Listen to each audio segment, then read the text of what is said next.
Hey guys, welcome back to my channel. This is part 3 of What If Naruto was in Sailor Moon and got a harem. Before we begin, don't forget to like, share and subscribe, and also go and support the author, link in description. My queen, I have excellent news. Jadeite spoke as he bowed in respect to his ruler. Queen Beryl gave an acknowledging look as she responded. Very well, what have you to report?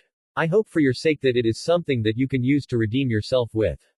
The queen was not very pleased with his last effort to harvest energy from the humans.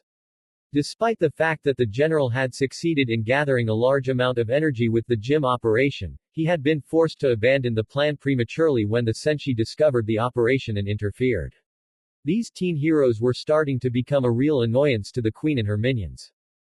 I have discovered a new energy source, my queen. One that will be very rewarding for our efforts. It seems that young humans crave scholastic achievement and will do anything to achieve it, expending large amounts of energy in the process. It sounds promising, Jadeite. Just how do you intend to harvest this energy? By using something the humans call a computer. We will use their own device against them. Queen Beryl thought about the plan for a moment before giving her approval. Very well, then. You may proceed. Just don't fail me again. The general gave one last bow before disappearing from the room, ready to carry out his plan. Sakino household. Usagi sighed for the umpteenth time as she racked her brain against her most challenging opponent yet, her homework. After a berating from her mother about reading comics instead of doing her studies, the girl now found herself sitting in front of the desk in her room trying hard to stay focused on her work, trying being the key word. About the only thing that was keeping her on task was the presence of her brother, who was sitting on the opposite end of the table performing his studies as well. Earlier their mother had caught Usagi reading her comic books instead of studying like she was supposed to be doing, so after giving her another lecture and focusing on her studies, she sent the girl up to her room. Now Akuko loved her daughter to death, but that didn't mean she trusted her to stay on task. In fact, the woman trusted Usagi to stay on her studies about as far as she could throw a frying pan, which unfortunately for Kenji in the early days of their marriage found out, was pretty damn far. So she sought out her adopted son and asked that he study alongside the girl. With a little prodding and promise of ramen for dinner, the boy agreed. So now Naruto found himself sitting with his sister, diligently performing his studies while at the same time making sure that Usagi remained focused on her homework and helping her out with problems when needed. Of course, the former wouldn't be so necessary if said girl didn't keep glancing down at something beside her every 30 seconds or so. It didn't take Naruto very long to figure out what she was looking at. Usagi, stop looking at your comics and get back to your studying. Naruto spoke, not even looking up from his papers while the girl flinched from being caught. Ah, come on Naruto ni, studying is so boring. Usagi whined as she was forced to go back to doing her homework. Naruto looked up at his sister. It may be boring but it is necessary ni-chan, now just stay on the studying so we can get done soon, otherwise mom won't make ramen tonight. Usagi's sweat dropped a little. It seemed that nothing motivated the boy more than when someone offered him his favorite dish. Meanwhile Luna, whom had entered the room sometime during the middle of the session and made herself comfortable on the bed, decided to impart some words of wisdom onto the girl. You know, Usagi, there is a wise old proverb that simply states, you shall reap what you sow. I hate sowing. Usagi mumbled as she returned to her work, but it was loud enough for Naruto to hear. What she means is everything you do has a consequence, whether it be good or bad. Our decisions are the things that define us, ni-chan. Looking up and seeing the confused look he decided to elaborate. Look, what we choose to do reflects the image that others see in us. To elaborate on what Luna said, think about this. Sow a thought, you reap an act. Sow an act, you reap a habit. Sow a habit, you reap a character. Sow a character, you reap a consequence. Our actions eventually become who we are, and our thoughts dictate our actions. So if you start thinking about procrastinating on your work, then people will eventually start to see you as a procrastinator. So before it becomes a habit, let us banish the thought of procrastinating, comprende?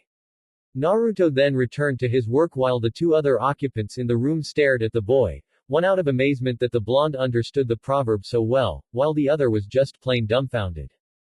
Yeah. Well, if our destiny is to become senshi, like someone keeps on preaching to us about. Usagi spoke in an attempt to defend her dislike of doing any kind of work, much to the grief of one guardian feline. Then why do we even need to study? Naruto lifted his hand to tack off the reasons. 1. We are not senshi all of the time. We are only senshi when trouble comes up, and our enemy seems to only make their moves once every few weeks. So when we are not senshi, we are civilian people with civilian responsibilities. 2. We have to think in battle. We can't just go in fists flying at the enemy as it is a quick way to die, and there may be times when I'm not available to come up with a plan of attack, so you may have to think up a plan on your own. And 3. No one is going to take you seriously if they think you're as smart as cardboard. So with that, back to studying. With all of her ammunition used up, Usagi finally relented and focused on her homework while Luna smiled, being quite impressed with the way that Naruto handled the situation. Game Crown Arcade, later that night. All was dark and quiet on the streets of Juban as Luna made her way to the Game Crown Arcade. Upon her arrival, Luna approached the door and used a secret keypad she installed earlier to open the gate and door of the arcade, allowing the cat entry into the building. Once inside, the feline quickly made her way to one of the arcade games in the center of the room, specifically the Sailor V video game that she had tampered with some nights ago. Once there, she hopped up on the stool and gazed upon the screen. As if sensing her presence, the game came to life as the screen lit up. Once the machine was fully operational, a voice emanated from the screen. Welcome to the Sailor V video game, touch the screen if you wish to continue. Luna pressed her paw against the screen and spoke. This is Agent Luna, I am checking in for report and instructions. Voice recognition accepted. Please give your password. The rabbit in the moon makes rice cakes. The screen suddenly shifts to show a ball of light that constantly shifts its color. Password accepted. Connection with central control established. What have you to report, Agent Luna? All is well here in Tokyo. The Dark Kingdom has not made any moves recently in this sector. Though I have not been able to locate any more of the senshi yet. Be patient, Agent Luna, they will reveal themselves in time. How are things faring with your charges? Usagi is a bit of a handful at times, however her brother, Naruto, has been of great aid to us in the fight against the Dark Kingdom. He has shown considerable strength and skill in combating the enemy and has also shown great leadership ability and can think while under pressure. Yes. We have read your report on young Naruto. The screen showed a couple of pictures of Naruto's face in his civilian form as well as a full-body picture of him in his senshi form. The appearance of a shadow senshi, while unexpected, has given us a much-needed edge over the agents of the Dark Kingdom as they are powerful and skilled warriors. Continue to guide them both. As you wish, Central. We also have new reconnaissance information for you to investigate. The images changed to show a young girl with blue bob-cut hair and blue eyes. This girl is a new student at Juban Junior High School that we have labeled as a person of interest. Our sensors have detected abnormal energy readings from her, we ask that you investigate. Very well then. This concludes our session. Central out. The screen went blank as the machine powers down once again, allowing Luna to make her way back out of the arcade and return to her home. She will begin her investigation tomorrow while her two charges were at school. Juban Junior High School. Next day. As the students of Juban Junior High went about their day, we find our two blonde heroes chatting away with friends out in the hallway. While it was currently the lunch hour, the group was free to relax a bit from their tedious studying and enjoy a little socializing. Usagi was gossiping away with Naru and Ayumi while Naruto was content with just hanging around and listening to the chatter in hopes of catching something interesting. Did you guys hear about the new girl that transferred in recently? They say she's a total genius or something. Naru spoke about the latest rumor floating around the school. Ayumi nodded as she put her input into the conversation. I heard she transferred from Brighton Academy. Usagi and Naru both gasped. The Brain Farm. Naruto chuckled a bit when he heard the odd nickname for the school. He listened as Naru continued. Why in the world would she transfer here if she's so smart? Maybe she got kicked out for being too smart. Usagi spoke as she entertained the idea of a student being too smart for her own good. Or maybe she needed a break from all the pressure of being a genius. Naruto commented as he pushed himself off the wall. Or perhaps she had family issues that forced her to transfer. I wouldn't go judging her just yet until we get all of the facts. Things like that are how rumors start. Usagi suddenly felt a little bit guilty from what she said earlier and slumped a little. It was then that Yumino popped up in the middle of the group, an act that startled all the girls. Naruto just waved at the boy as he greeted the boy. Yo, Yumino. Hey, Naruto. Just thought I'd pop in and tell you guys the news. It seems that a new student transferred her and she came from Brighton Academy. That's old news, 4 eyes. Naru responded as she folded her arms together. You're doing a full espionage report on her, aren't you? Usagi asked, earning a nod from the boy. So, do you have a name for this genius girl? Ayumi asked. The boy nodded. Her name is Amy. Naruto's attention perked up when he heard the name. Wait a minute. Did you say, Amy? You didn't happen to catch her last name, did you? Yumino looked thoughtful for a second. Well, I think it was Mizuno or something. Naruto's eyes widened a bit when he heard that. That was the name of someone whom he had known for a long time, but just to make sure this was the same person he thought it was, the boy asked one more question. Does she have short blue hair and matching blue eyes by any chance? Yumino pushed his glasses up further on his face as he replied. Now that you mention it, she does match that description. Have you seen her before? Naruto chuckled a little. Seen her? Hell, me and Usagi Nichan know her. We do. Usagi asked, a little surprised from her brother's statement. Don't you remember, Nichan? That's Dr. Mizuno's daughter, the one we used to play with when we were younger. She even came over when her mother needed to work for a while. Usagi thought for a moment before a flash of recognition hit her. Oh yeah, now I remember. She was the girl you befriended when you first came to Juban. Man, I haven't seen her in 3 years or so. Naruto nodded. Yeah, ever since she started focusing more on her studies, we stopped visiting with one another. I wonder what she's doing now, maybe we can go see her. Hey, is that her? Ayumi suddenly asked as she pointed down the hall, gaining the attention of the group. All eyes turned to see the very girl that was the subject of the conversation walking up to a window as she gazed out at the schoolyard. Well, speak of the devil. Naruto stated as he was unable to keep the smile from appearing on his face. That's her all right. I can't believe it's been so long since I've seen her.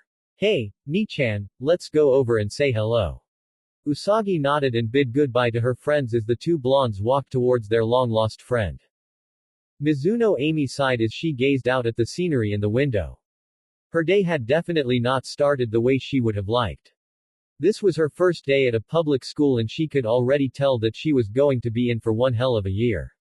The concept that the speed of rumors was faster than the speed of light was apparently true, as the whole school was aware of her status and already she could hear the whispers of the students around her.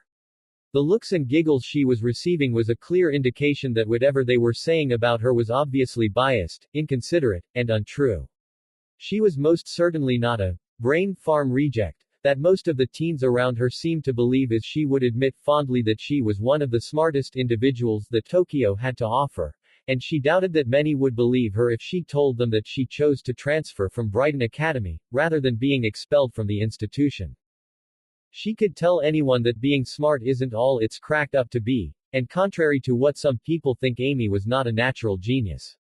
The girl had studied her hardest and gained her intelligence because she had a goal, and that goal was to be as great as her mother. The young girl had great respect for the doctor that is her mother, and she strived to become someone just like her. That is the reason why she spends all of her time studying. Unfortunately, high intelligence often means high expectations. The teachers of the academy often pushed her for achievements, but not necessarily in the direction she wanted. Not to mention that it was hard making friends when everyone seemed more interested in scholastics rather than socializing. The girl needed a break, badly. And that is the reason why she transferred from a private academy to a public school, where the expectations were not as high and students talked about more than scientific theorems and algebraic equations. Here she could possibly make friends, and boy, she could use some right now. As she stood there, Amy let her mind wander. She remembered her early childhood, reminiscing of the time when she laughed and played just like any other child instead of being the proverbial bookworm she was now. She remembered the times when she would go out to the park, play amongst the flowers, sleep under the sun, but most importantly, she remembered the spiky-haired blonde boy with the whisker marks on his cheeks that would play with her whenever he could. Uzumaki Naruto was her very first friend. She could still remember so vividly the day that her mother had brought the boy home from the hospital completely covered in bandages. She had told her daughter that he was an orphan, and that he was going to stay with them until he could be adopted into a new family.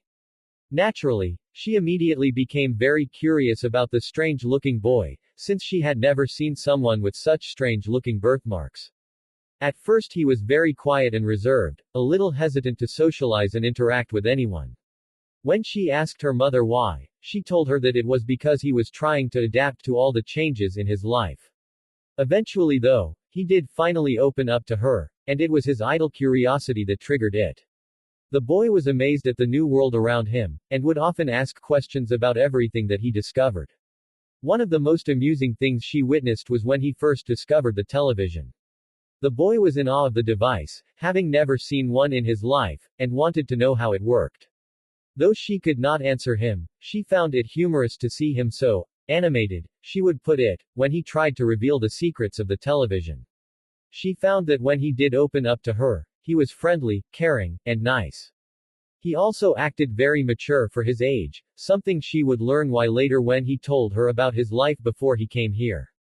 Even though she was only 5 years old at the time, it still shocked her to hear about how he was treated in his old home. She helped him through some emotional times when he broke down from the memories of being abused. It wasn't long until they became good friends, and unfortunately it was also the time when the boy left to live with his new family. She was really sad to see him leave, but he did promise her that he would come over and play when he could. She learned something else from the boy. When he made a promise, he always kept it. Naruto did come to see her often and played with her as much as he could. He became a companion whenever Ami's mother had to leave for work, something that helped the girl cope with being an only child. They would often play in the parks and discover new things together, as she found that he was a constant source of new ideas and adventures. She would even go over to his house, since their parents had agreed to let the Sakinos babysit her when her mother was forced to stay at work for long periods. This was how Amy was introduced to Usagi, Naruto's adopted sister. The girl had a happy, bubbly, and sometimes klutzy personality, someone you couldn't help but instantly like. As time went on, the three became a close-knit group, playing and communicating as often as they could. However, Amy had her ambitions, and started to focus more on her studies. They saw less and less of each other over the years until eventually she started going to cram school, something that used up all of her free time. And so it was that the three stopped communicating, and fell out of contact. It has been 3 years since she last saw the two.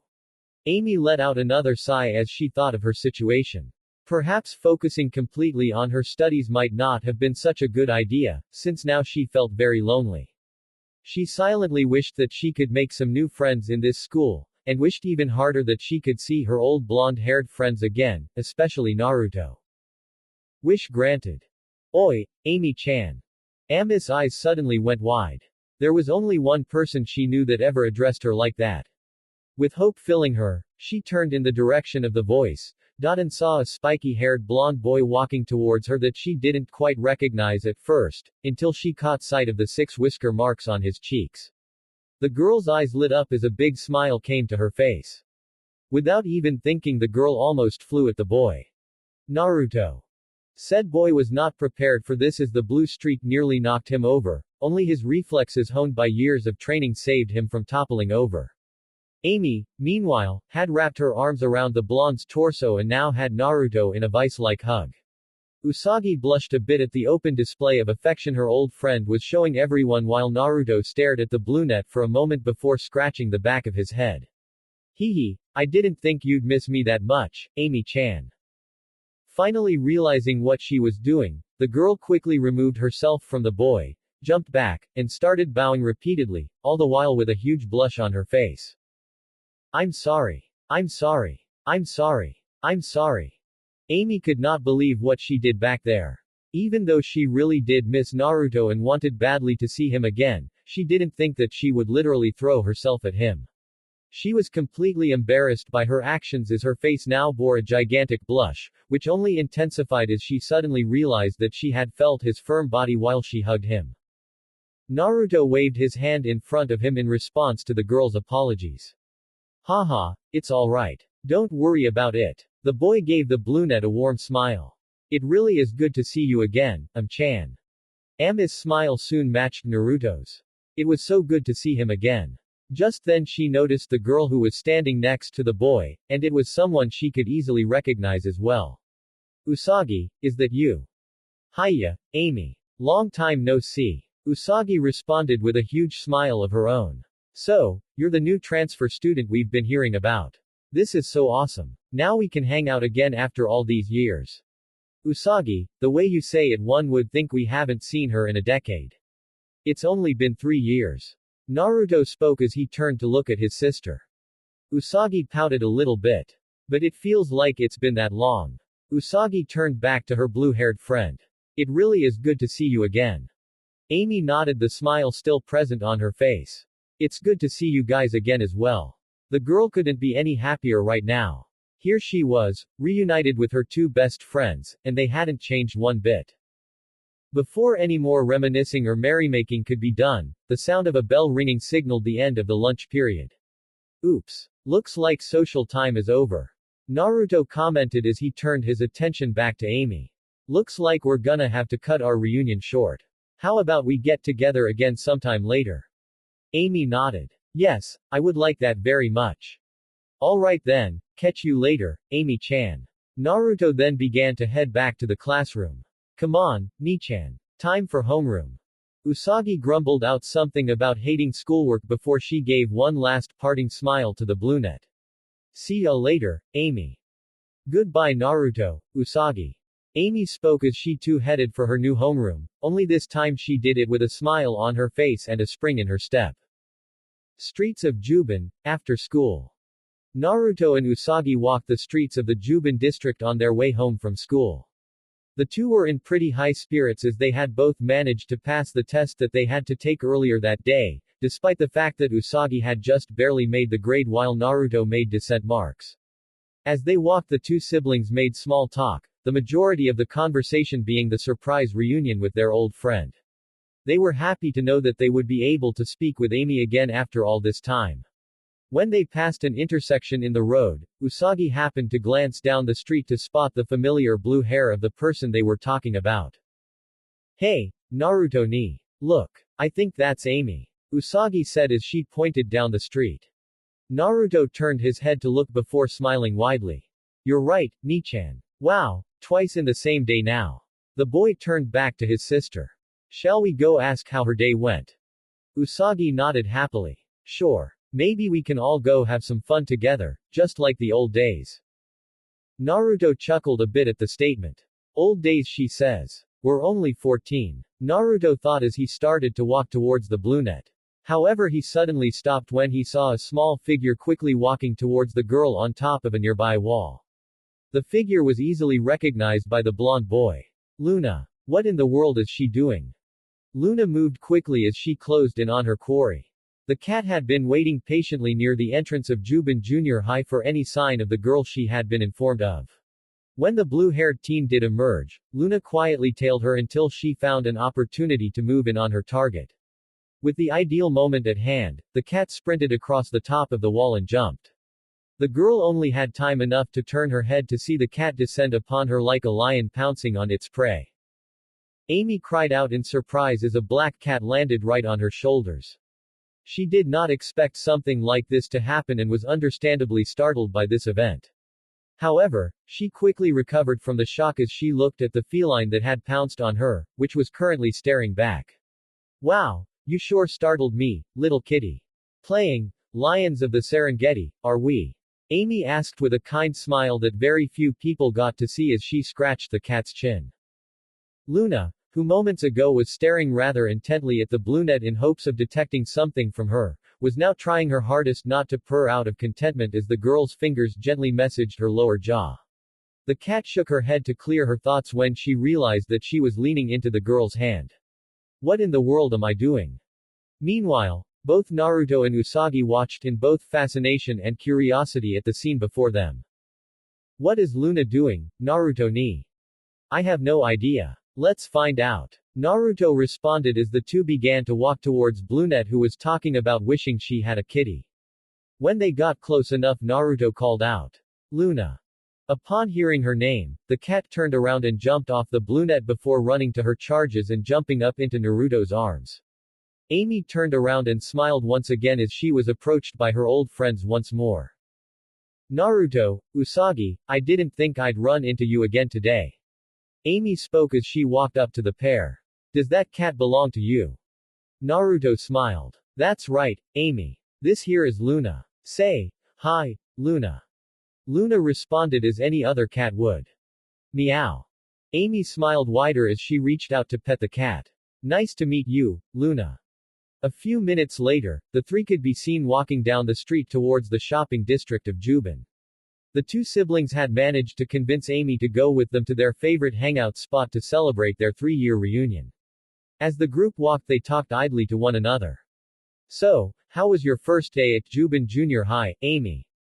Naruto asked as he walked in the center of the group, Usagi on his right while Amy stayed to his left.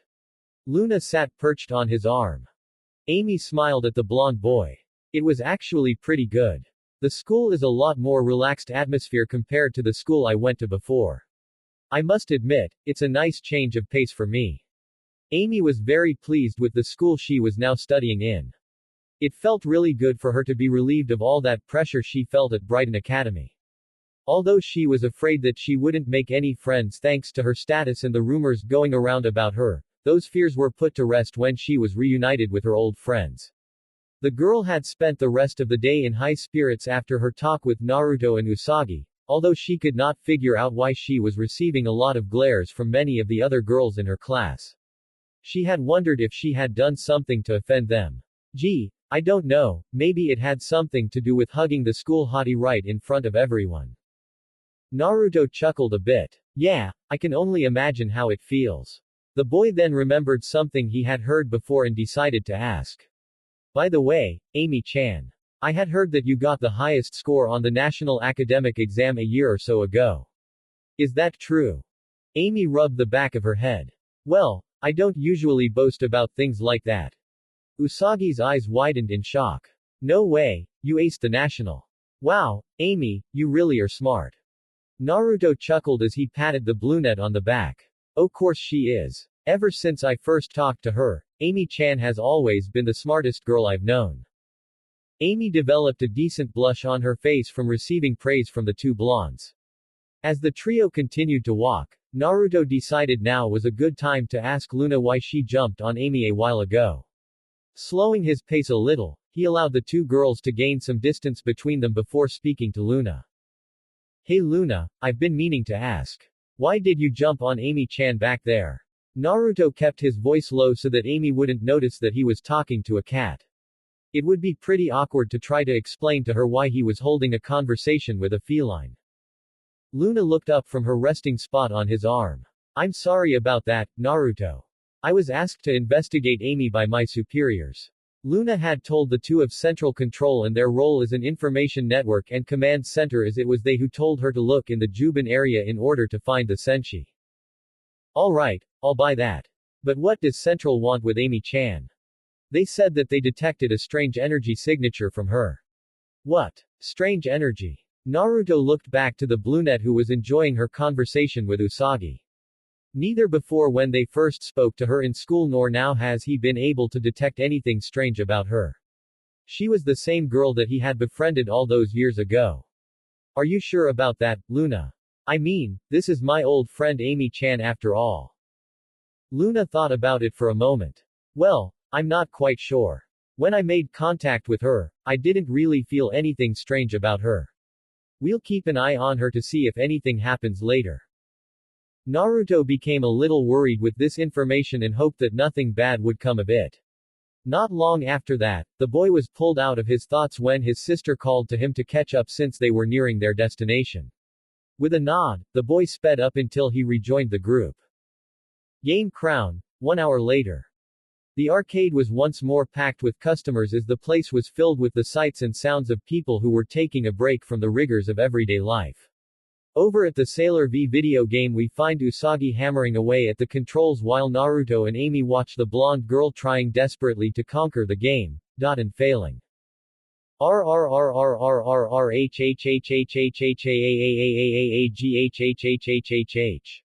Usagi let out a cry as she witnessed her avatar die a horrible death at the hands of the game's enemies, the words, "Game Over," clearly printed on the center of the screen. The girl let out a large sigh while her brother chuckled at the girl's misfortune. Not bad, Ni-chan, but you're gonna have to do much better if you're gonna beat my score. Naruto had been going to the game crown for a couple of years now and has gained quite a reputation for earning the high scores on almost all of the games, earning him the title of Game Crown Ace. Usagi spun around and glared at the boy before pointing her finger at him. You just wait, Naruto ni. One of these days I will beat your score, you'll see. The girl declared boldly. Yeah, it'll be the same day that ramen rains from the sky. Naruto grinned while his sister glared even harder. He so loved to rile the girl up like this at times. Yes, he loved the girl to death and always treated her with kindness and care, but things like this is where he can let his competitive side out and play while playfully making jabs at the girl. Ah, the joys of being a brother. Amy giggled while she watched the two interact. She really could see that the two of them hadn't changed at all from when she played with them years ago. It felt so nice for her to be back together with the two. Usagi finished glaring her daggers of death into her brother and turned to the brunette. Would you like to give it a try, Amy? The girl blinked for a second. Well, I haven't played video games for a while now. Truth be told, she hadn't played games since she focused entirely on her studies. The last time she had played a video game was when she played them with the two blondes 4 years ago. Naruto smiled at the girl. Come on, Amy-chan. Give it a try. You used to be pretty good so I'm sure that you'll do great. Seeing the whiskered blonde smile gave Amy a bit of a confidence boost. There was just something about him that made people believe in his words. And so Amy took to the game and began playing. The two blondes watched intently as the brunette started to rack up a decent score. Wow, you're doing pretty good. Usagi commented as she continued to watch. It's pretty fun. Amy replied as she continued to pile on the points. Naruto smiled as he looked at his first childhood friend. He couldn't help but recall all the times the two of them played together when they were young children. The boy would admit that the girl was very precious to him as she was the very first person his age that ever showed him any kindness and concern. When he first came to this city, he would admit that he was a bit scared of this new world, as he called it, and was not very comfortable with all the different sights and sounds that he was suddenly exposed to. It had been Amy who helped him by explaining everything to him and allowing him to experience all the different technology that the girl's home had. The television had been a rather interesting and amusing experience for him. Thinking about before and after his arrival in Juban got Naruto to thinking about his life back in Konoha, and that once more brought up a rather interesting question for him. When he was around 9 years old he started to investigate the location of Konohagakure in an attempt to contact the old man who had helped him in his youth, only to find no trace of the village. Every avenue he had tried resulted in a dead end. There was no information on it anywhere. Library, internet, information services, all had no data on this non-existent village. Even Dr. Mizuno Seiko and his own parents, whom had tried to find the location of the town so that the authorities could punish those responsible for the child's abuse, had come up empty-handed and eventually quit looking. It was a bit unnerving for him to think that he had just fallen from the sky that fateful day, but it was not something that he dwelled on since he had a great life since coming here. He still wished that he could see his old Gigi one more time. Wow, would you look at that? A sudden voice brought Naruto out of his thoughts as he looked around and realized that a fairly large crowd had gathered around them. Wondering why everyone was watching so intently, the boy turned back to the brunette playing the game, and promptly went wide-eyed at what he was seeing. The girl was completely focused on the screen as she blasted her way through the hordes of enemies and as of now had accumulated a score of over 100,000 points, only a few thousand points away from his all-time high score. He looked over and saw the stunned look on his sister's face and had to wonder to himself just how hard he was thinking to not notice any of this before. Just then Motoki walked up to the large group and greeted the two blondes. Hi Naruto, Usagi. What's going on? Hi, Motoki. Usagi responded with a warm smile. Sup, man. Naruto replied with a two-finger wave. Motoki smiled at his two friends before looking at the machine that the brunette was playing.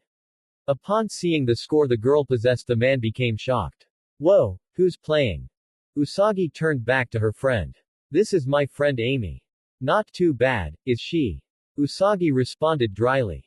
Suddenly, Ami's face took on a thoughtful expression. Glancing down at her wristwatch, the girl bolted up from her seat. Oh no. I'm going to be late. The girl's sudden action had an immediate effect on her game as the avatar took a huge hit, heralding the end of the game. While the crowd reacted to the finale of an impressive game run with shock and disappointment, Amy grabbed her bag and attempted to push her way through the bystanders, only to get her bag caught on something and burst open. As Amy dropped to her knees to retrieve her items, Usagi pushed past the people and knelt down to help her. Hold on, Amy. What's the big rush? Usagi asked as she handed a pencil box to the brunette. I've got to get to my computer course. Amy responded with a smile. Usagi taken aback by this. Seriously, more schooling? Amy nodded. Yes. It's a special computer course that is offered only twice a week for 3 hours at a time. Usagi just chuckled nervously over her friend's drive for academics. Meanwhile, Naruto stared at the spot where Amy had disappeared into the crowd. He couldn't help but feel a tad bit disappointed in how the game ended since the girl was so close to beating his own score, 10 points away to be exact. While his competitive side was glad that he was still top dog in the game crown, another part was cheering the girl on as she came so close to beating him only for her to stop just short.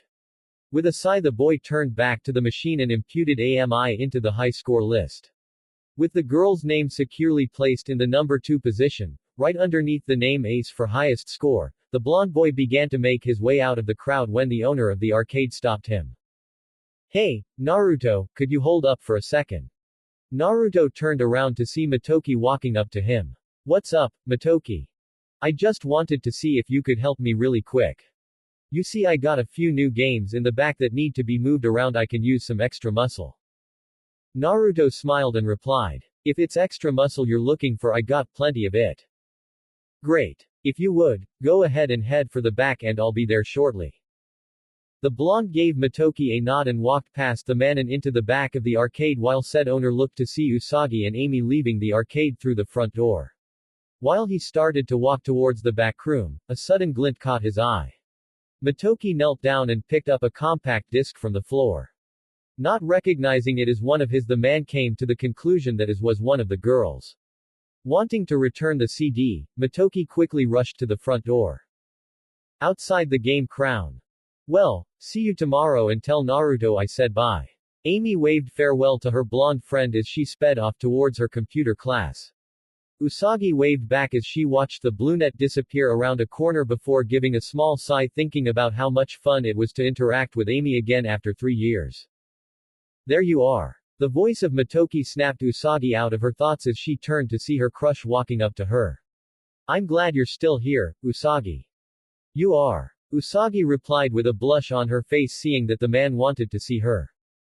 Yeah, I wanted to make sure you got your CD back before you left since you dropped it inside. Motoki then held up the disc in question. Usagi looked at the item before letting out a sigh of disappointment. Shouldn't guys be able to tell when a girl is interested in them? Don't answer that.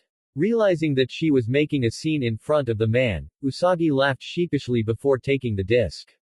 Ah, it's okay Motoki. This is probably Ami's since she dropped everything earlier. You know, your brother is going to be helping me in the back for a while, so if you want to stick around until he is done, you can. Motoki informed the blonde girl. Usagi looked at the disc once more before shaking her head. That's all right, I think I need to get this disc back to Amy before she misses it at her class. Motoki nodded before heading back inside. Well, all right. I'll see you later Usagi. See ya, Motoki. Usagi spoke before she began to walk down the street as a certain cat, which had been waiting patiently outside the arcade, ran up to join her. Crystal Seminar Cram School. At a seemingly normal educational institute, students were already piling in for another day of advanced learning. The only thing out of the ordinary is that a number of them seemed to be dragging themselves into the building, almost as if they had no energy to them. As the young teens made their way to their classrooms, a feminine figure stood on the second floor looking out through a window. Excellent. Queen Beryl will be pleased with all of these minds pouring their energy into our program. So many helpless little lambs. Inside the classroom for the special computer course, the students began their preparations for the class as whispers and murmurs could be heard around the room. Amy sat down at her station and started to rummage through her bag, looking for the course guide CD that she had been given at the start of the course.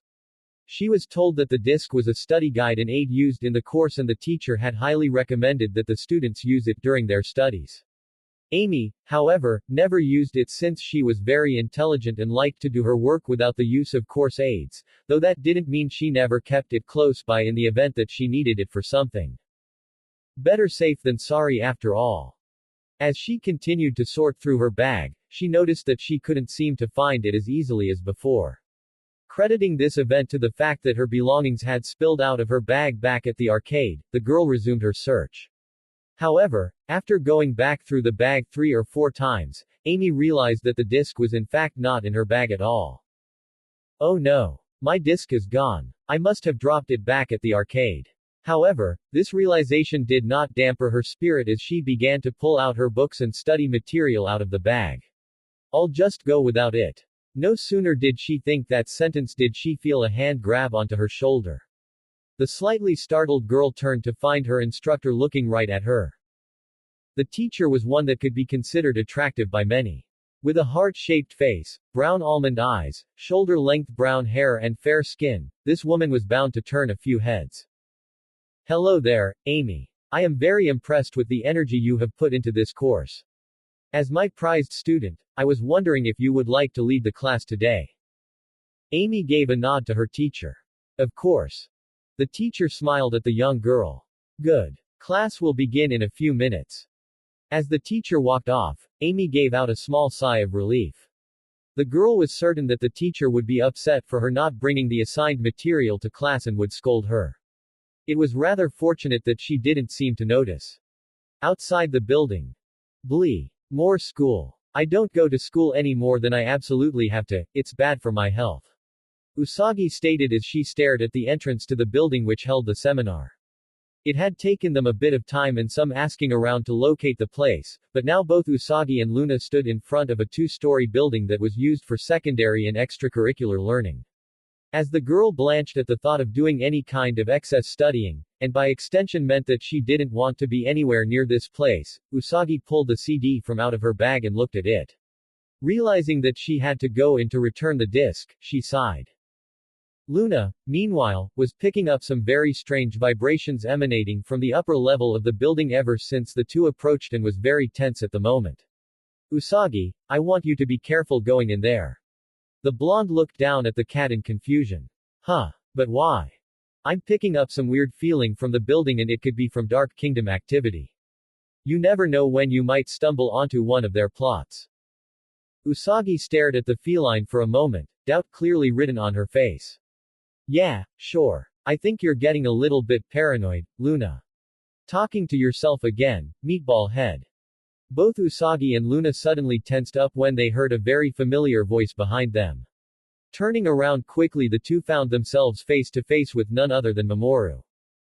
Oh, it's you. Usagi said as she giggled nervously. I didn't hear you slithering up. Well, I gotta go, see ya. With that, Usagi jogged right past the offensive man with Luna right on her heels. When they had gone around 20 feet from the guy, the two stopped and glanced behind them to see if Mamoru was still watching them. He was. Realizing that staring at him was only going to arouse suspicion, the blonde and the cat threw discretion to the wind and proceeded to haul ass out of the area. Further down the street, Naruto walked along absorbed in his thoughts. After discussing business with Motoki, the blonde left the arcade and began his walk home. His thoughts were back on his friend Amy, and her performance back at the Game Crown. He really didn't expect the girl to be so good at games, but then again she had always been the brightest person the boy had ever known. One thing was for sure to him, he was going to have to step up his game if he was going to compete with her. His thoughts were suddenly interrupted when a yellow-blue blur suddenly shot by him. Blinking a few times, the look to where the blonde comet was disappearing into the distance, recognition quickly hitting him. Nei-chan. Pausing for only a few moments, the boy began to run after his speeding sister. Said girl, and cat who had been covered in the dust cloud that her charge had created, came to a stop beside a lamppost as the air in their lungs finally ran out. As the two panted and breathed, Luna spoke out. That was too close, I was certain that man heard me talking. When Usagi finally caught her breath, she realized that during the incident she had forgotten the thing they were there for in the first place. Oh no, I still got the disc. That stupid jerk made me forget all about it. The girl fumed as she thought about the walking annoyance that was Mamoru. Oi, Nei-chan. A familiar voice made the two turn to find Naruto running up to them. I thought that was you running by me. You were moving so fast back there that I barely recognized you. So, why were you running like that? Usagi grimaced a little before speaking. It was that jerk, Mamoru, again. Luna and I were about to go into Ami's cram school when the guy snuck up on us. The man almost caught me talking to Usagi, so we both ran. Luna added as she finally caught her breath. Naruto sighed as he scratched his head. Well, that's no good. It would be really bad for us if people suddenly found out that we had a talking space cat with us. So, why were you going to Ami's school in the first place? Usagi showed her brother the CD she had in her possession. Amy dropped this disc back at the arcade and I wanted to give it back to her. Naruto looked at the disc with mild curiosity before extending his hand. Let me see it. Usagi complied with her brother's request and handed the disc over. The moment that the CD touched the blonde boy's hand, his senses went on high alert. He could feel dark energy emanating from the CD and he recognized it as the same kind of energy he felt when he came into contact with the flower brooches used during the radio station incident. This was definitely not a good sign. I think we got a problem here, girls. Usagi and Luna looked at the blonde boy in confusion. What's wrong, Naruto ni? This CD is not a regular disc. I'm feeling a lot of dark energy inside of it. Naruto proclaimed, earning him gasps from his two companions. Are you sure about that, Naruto? Luna asked. Naruto crouched down and presented the disc to the cat. See for yourself. Luna leaned in close to the object and focused her senses. A moment later she too could feel traces of malevolent power radiating from the disc. The feline's expression turned serious as she looked back to the blonde hero.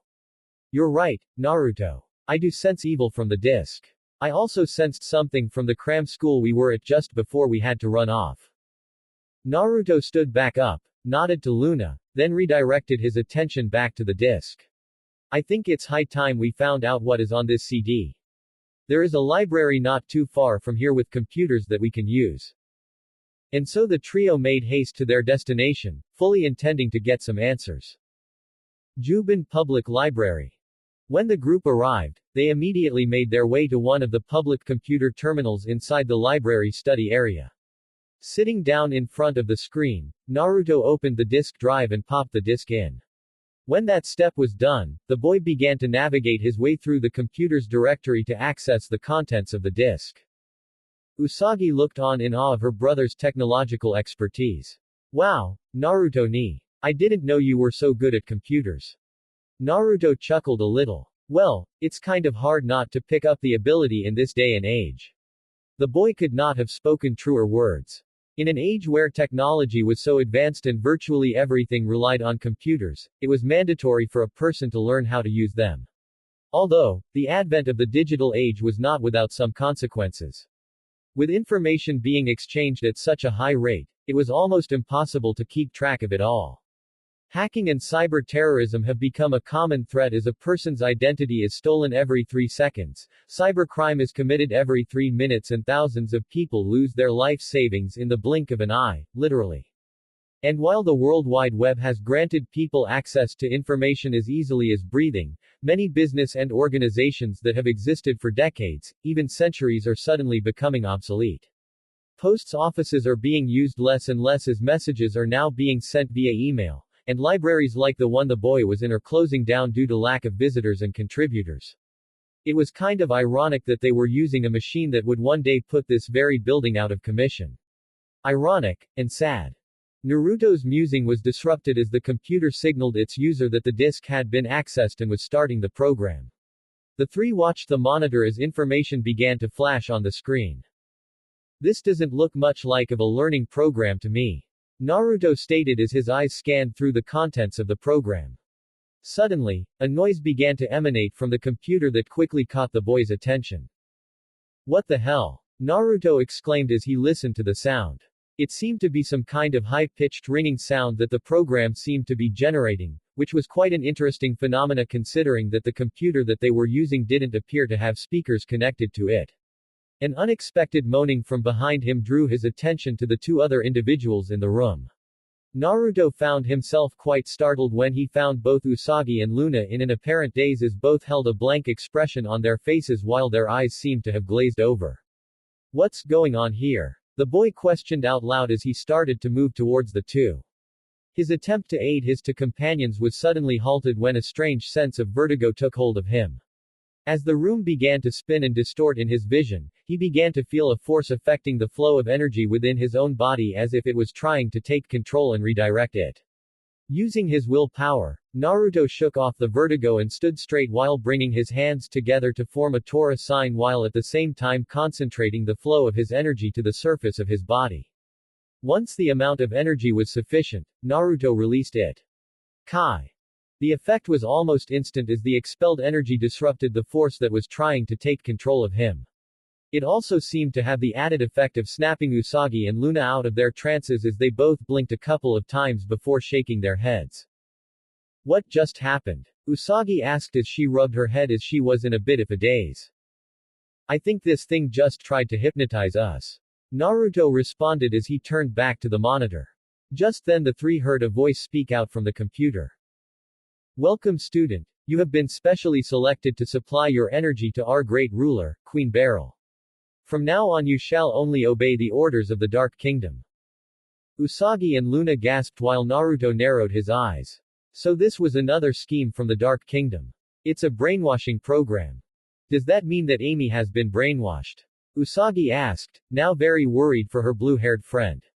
Naruto remained silent as clenched his fist. If someone was brainwashing and hurting his precious friend, there was going to be hell to pay. Crystal Seminar. A short time later. In no time at all the two heroes and one feline arrived at the front of the cram school. Naruto wasted no time in focusing his senses on the building, and true to Luna's words he could feel a dark presence on the second floor of the building. "They're in there, all right. What do we do now? We can't just walk in there like this?" Usagi asked. Naruto turned to his sister with his fox grin on his face. "Did you already forget that we are masters of disguise, Nei-chan?" Usagi blinked before the proverbial light bulb turned on in her head. "Oh yeah." The girl then reached into her bag and pulled out the lunar pen. "Disguise power, transform me into a school superintendent." The lunar pen did its work and when the light died down Usagi now sported a green formal suit and skirt with a white overcoat and matching shoes. Her hair had also changed from the twin long ponytails to a shoulder-length straight cut. Naruto nodded his head in approval while he brought his hands up into a Hitsuji sign. Henge. One puff of smoke later, Naruto appeared to be an older male with slicked back blonde hair wearing a gray suit and tie with matching pants and black dress shoes. With their disguises in place, the three rushed into the building intent on finding their friend and stopping the Dark Kingdom's plot once more. Passing through the foyer the heroes took the first staircase they could find and made their way through the second-floor halls. Using his sensory ability, Naruto led the group to one of the classroom entry doors. Peering inside, they found that it was indeed occupied by students, whom seemed to be trying to redefine the term gloomy. "You'd find a more cheerful bunch of people in a graveyard. This is definitely the room," Naruto commented as he scanned the class for the familiar blue hair of his childhood friend. Not seeing the girl, he opened the door and stepped inside. "Amy, where are you?" Amy heard her name called out and quickly stood up from her seat. "Excuse me, can I help you with something?" We are in the middle of class right now. Upon seeing that the girl was healthy and alert, Naruto relaxed a little before addressing the brunette. Amy, come over here right now. Amy was confused by the order. She didn't know what was going on and who the two people standing by the door were. I'm sorry, but do I know you? Naruto groaned a little, remembering that his henge would work on the girl just as well as anyone else. Listen, I don't have time to explain. You need to leave his room right now. Before any more words could be spoken, his senses suddenly spiked as a presence entered the room. Naruto suddenly saw a woman seemingly appearing out of thin air right behind Amy. Excuse me, we are in the middle of class right now, so I'll have to ask you to leave. Amy spun around to the source of the voice and was shocked to see her teacher appear out of nowhere right behind her. Sensei. Naruto gritted his teeth as he glared at the woman. Class is over, Yoma. I'm not letting you hurt my friend. Sailor Moon, let's do it. Usagi nodded in agreement. Right. Moon Prism Power, Makeup. Lunar Power, Transformation. Amy stood in shock at what she just witnessed. Right before her, these two unknown people had just transformed into the famed superhero duo she had been hearing about recently. Sailor Moon and the Lunar Knight. Before she could ponder over the situation she found herself in any further, she suddenly found a hand grabbing onto her mouth and dragged her back. The girl glanced over her shoulder to see that her very own teacher holding her in place with inhuman strength. I suppose I should have expected the two of you to interfere, but it matters not. I will take care of the two of you in the name of the Dark Kingdom. Ha ha ha ha. The woman's appearance had changed during her little rant as her body became taller, her skin turned red, her hair became an ash black while rising up to form a T-shaped style, her clothes disappeared revealing a black leotard made of fur and, just like with the others, a large X-shaped scar appeared on her face. Meet the Yoma, Garobin.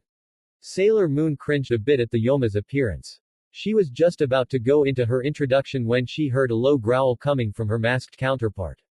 Looking beside her, she saw the cold gaze of Lunar Knight as the boy glared dangerously at the tall red Yoma. I'm only going to say this once. Let her go. Now. Lunar Knight demanded with raw hatred in his eyes. The boy did not care one bit for the Yoma's intimidating appearance. This monster had dared to lay a hand on one of his most precious people, and he was pissed. Garobin simply chuckled. I think not. As long as I have her you won't make a move. Now I think it is time for a pop quiz. Sailor Moon blinked in confusion while Lunar Knight's face remained unchanged. Garobin grinned as its eyes flickered. This is a cram school, we want answers. What is 355 times 268? Sailor Moon huffed at the monster as she replied. You're not our teacher and we don't have to answer. Time's up. Too bad, you two flunked big time. Garobin threw up its free hand as papers appeared out of thin air and shot towards the two senshi. Dodge them. Lunar Knight cried out as the two evaded the hail of paper. That would be a nasty paper cut. The boy remarked as he saw the papers embed themselves into the door that the two were standing in front of moments ago. He was brought out of his musing as more papers were sent flying straight at him. Sailor Moon was also having document issues as she too ducked, weaved and jumped over flying literature that seemed to never run out. Unfortunately for her, she had managed to put herself right into a corner as more papers honed in on her. Seeing his sister in distress, Lunar Knight launched himself in front of the sailor senshi just in time for him to pull out a kunai and deflect the razor-sharp papers. Seeing that her weapons were not doing much good, Garobin decided to change tactics. I'm giving you guys two choices. 1. You both surrender now, or 2. You surrender later. Lunar Knight raised an eyebrow. Why would we want to surrender to you at all? He quickly got his answer as the students inside the classroom rose from their seats and advanced upon the two senshi. Oh, I believe it has something to do with them. Garobin replied as the possessed student body attacked. Muttering a small curse under his breath, the masked senshi pocketed the kunai and created his trademark hand sign. Kage Bushin no Jutsu. When the smoke cleared, there were now 5 Lunar Knights ready to take on the advancing horde of people. As students came into range, the 5 masked senshi and 1 sailor senshi used their skills to block, throw and incapacitate as many of the students as they could. Seeing that the two annoyances had their hands full, Garobin turned her attention to her hostage. Now to deal with you. The Yoma changed her grip on the girl's head so that she was grasping it from the back as she forced Ami's face into a nearby computer screen. You thought you could get away, didn't you? Now submit. The Yoma pushed Ami's face into the computer screen as a white wisp of energy emerged from the monitor and began to enclose the girl's head. However, since Amy never used her disc, she was never exposed to the programming and thus the wisp had no effect on her. It dispersed. Garobin raised an eyebrow in confusion as the girl was seemingly resistant to her powers. The Yoma pressed the girl's face in even further as she growled. No one can resist my powers. Surrender your energy to the Dark Kingdom. Give in to me now. Amy struggled against the Yoma's strength with everything that she had. I'll never give in to you. Not ever. Now let me go, you slimy old witch. Stop resisting and relinquish your energy. It was at this moment that something strange happened. The bangs in front of Ami's forehead parted as a strange light began to shine from her. As the light intensified, a symbol appeared on her head. It appeared to be a heart with a cross connected to the bottom while two lines intersected it from its top at the center crest. It was the symbol of Mercury. Garobin saw the light and picked the girl back up to look at her head better. What's this mark from? Luna, who now had a clear line of vision to the blue net, recognized the mark instantly. It's Mercury. The cat gasped out as she came to a realization. That girl is one of us. Amy is Sailor Mercury. Moving quickly, the cat retreated back to the hall where she worked her magic. Performing her back flip, Luna materialized a blue pen, the top of which held a golden cap with a large ring atop. Inside the ring was a small coin with the emblem of Mercury inscribed into the metal. Luna grabbed the pen in her mouth before it could touch the ground and ran back into the room. Meanwhile, Garobin's patience with the blue net had run out as she threw the girl down on the floor and growled. Ah, who needs you anyway? Amy turned in time to see the Yoma's arm extend and shift into an axe blade. You just failed this class. The girl shook in fear as the Yoma raised her arm. Slice and dice. Lunar Knight was still fighting off the students with his clones and his sister when he caught sight of the Yoma and her actions. No! The boy cried out as he quickly flipped up over a charging student, landed on his shoulders and launched himself forward towards the Yoma while withdrawing another kunai from his pouch. Garobin laughed as she reared her blade arm back and brought it down. Amy closed her eyes, far too afraid to see her end coming. Clang! Asterisk. Only for it not to come at all. Amy opened one of her eyes to find a white-robed individual standing between her and the monster attacking her. Lunar Knight had arrived just in time to intercept the blow with his kunai, and was now locking his blade with hers. Amy, run! The masked senshi ordered as he used his left arm to brace his right. The girl nodded before getting to her feet and fleeing. Garobin growled as she applied more force to her blade arm. So, you want to go first, huh? Fine by me. I'll kill you and then that annoying girl. Lunar Knight grunted under the Yoma's strength. Not going to happen. The senshi verbally countered, however with the size difference and its inhuman strength, the masked senshi was at a disadvantage. Amy ran to the end of the aisle before turning around to watch the power struggle unfold. She could see that the white senshi was having difficulty pushing back the red Yoma and wanted to do something for the boy, but what? Amy. The girl turned to the source of the new voice to see the black cat with the crescent moon mark on its forehead running up to her with a blue pen in its mouth. The cat stopped before her and put the pen down. Here, use this. Amy was taken by surprise to find the cat talking to her, but she quickly recovered and kneeled down to grab the pen. What is this? It's your transformation pen. You must use it to transform into Sailor Mercury. Shout out, Mercury power, makeup. And hurry, you must help Lunar Knight.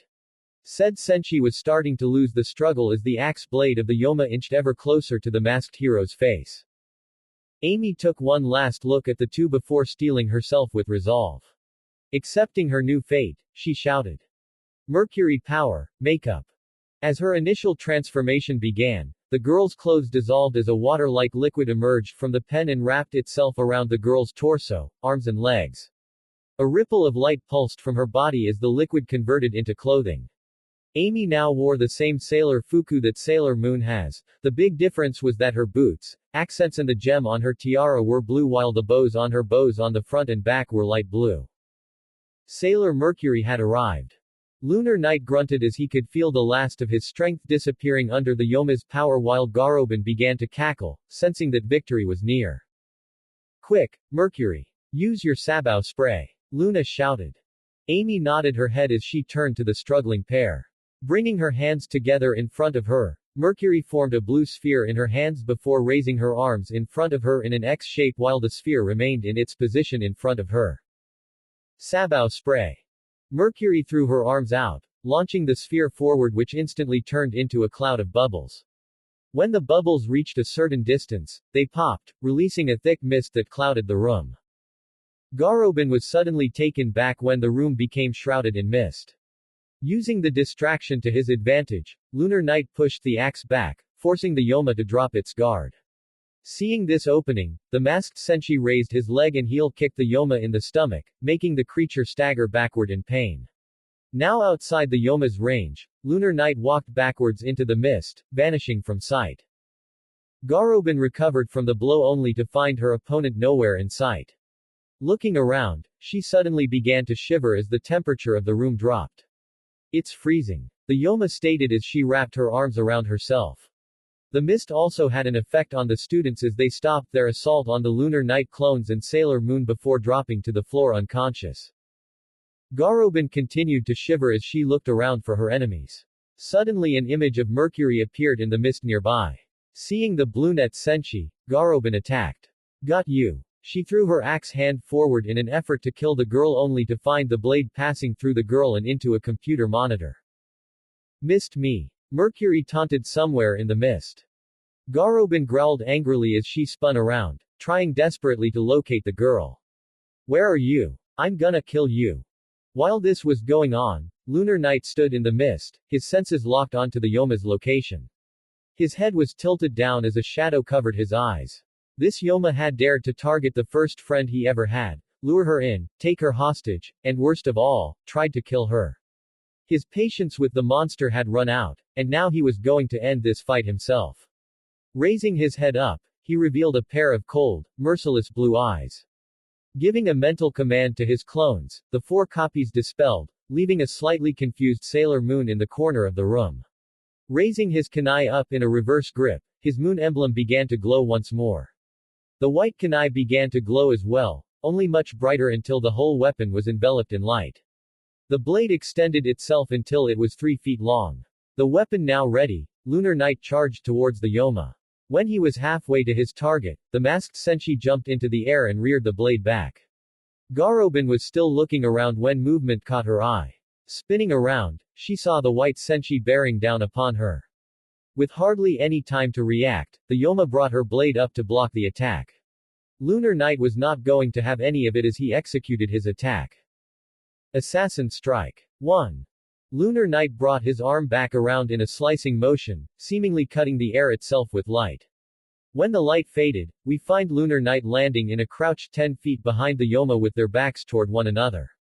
As Garobin remained motionless, Lunar Knight stood back while his kunai reverted back to its original state. The masked senshi spun the blade in his hand for a second before pocketing it back in its pouch. Garobin twitched a few times when her axe blade suddenly broke clean in half. As the top half of the blade landed on the ground, the Yoma's head started to lean backwards before sliding right off the body and hitting the ground with a thud. Soon the rest of the body joined her as the decapitated Yoma collapsed on the ground and turned to ash before disappearing entirely. The fight was over. Sailor Moon watched as the mist vanished and the group of students groaned on the floor. Good, they're getting back to normal. The girl commented as she made her way over to the other side of the room. Mercury stood where she was as she took stock of her appearance when Luna walked up to her. Sailor Mercury, you were great. Welcome to the Sailor Senshi. Amy, you're Sailor Mercury. Sailor Moon stated as she joined the group. Mercury blinked in surprise when she looked upon the Senshi and was able to clearly see who it was. Usagi, is that you? The girl nodded her head as the Bluenet turned to the last member of the Senshi. Then, does that mean that you're? Already knowing what the question was, Lunar Knight winked at the girl while he answered. You got it, Amy, it's me. Mercury's eyes widened as she realized that her 2 old friends were the heroic Senshi that she had heard about for over a month. Seeing that the girl had some questions, Lunar Knight stepped forward. Let's take this discussion to the roof so we can have some privacy. It's gonna be a long story. Crystal Seminar Rooftop. Dusk. After arriving on the rooftop and dropping their transformations, the two blondes told their story about how they became Senshi and their current mission. Amy took it all pretty well since she had experienced it firsthand. Her childhood friends were both superheroes fighting against an evil force known as the Dark Kingdom, and she herself was one as well. It all seems like a fairy tale. Amy commented as Naruto finished updating the girl on everything that had happened to them before. Trust me, it is no story. We have been fighting them for over a month now and there seems to be no end in sight. The blonde boy replied as he leaned against the railing. We are no closer to stopping the Dark Kingdom than we were when we started. Luna took this moment to speak out. The only thing we can do right now is find the Senshi, which we just so happen to have done with Amy here. Usagi smiled at the brunette. It's so cool. Amy is a Senshi and she is going to fight alongside us. Not yet. Usagi, Amy and Luna turned their heads as they looked to Naruto in confusion. What do you mean, Naruto? Amy is Sailor Mercury, and it is her destiny to fight with us. Luna responded as she gazed at the blonde teen. Naruto gave the cat a serious look. Luna, this is her life we are talking about, so the decision is ultimately up to her. Naruto pushed himself off the railing and walked in front of the first friend he ever had. Amy, you have been given a great power, but it carries a dangerous responsibility with it. After everything you have heard and knowing the risk involved, are you willing to join us in the fight against the Dark Kingdom? Amy could see the serious expression on the blonde's face and began to think about the question. Yes, she had been given a great power that would allow her to fight, but that also meant that she would be putting herself in danger every time the Dark Kingdom attacked and she could very well lose her life. But then both her precious friends were fighting and risking their lives to protect everyone, and she could see that they needed all the help they could get. With her eyes hardening, she replied. I'll do it. Are you sure about this, Amy? Naruto asked once more, making sure that the girl had thought it through. The girl nodded as she spoke. Yes, I can't stand idly by as people are hurt when I have the power to make a difference. And besides, you guys need all the help you can get. Naruto stared at the girl for a second before grinning at the girl's resolve. Well then, all I can say is welcome aboard, Amy. The blonde then stepped forward and embraced the brunette in a hug. Said girl stood there blushing before she smiled and returned the hug. Usagi and Luna couldn't help but smile at the warm scene in front of them. After a few seconds Usagi spoke up. So, Amy, now that we are all back together again, would you mind helping me with my homework? The three remaining individuals' sweat dropped. Leave it to Usagi to ruin the moment. The evil court of the Dark Kingdom was assembled once more as Queen Beryl looked upon her general in a mixture of frustration and anger. Their latest attempt at harvesting the precious energy they required had been thwarted once again by the efforts of the Sailor Senshi. And while it was bad enough that they had to contend with Sailor Moon and her partner, the Lunar Knight, now there was a new enemy that they were now forced to deal with. And it was this message that Beryl wanted to drive into her minion. Good work, Jadeite. The Queen spoke in a very sarcastic tone. Now we have Sailor Mercury to contend with in addition to the two Senshi. Jadeite bowed his head, not wanting to gaze into his queen's scornful eyes. I am deeply sorry, Your Majesty. I honestly did not consider another Senshi to appear so soon. Beryl narrowed her eyes as she contemplated this. Perhaps they should have planned ahead for such eventualities.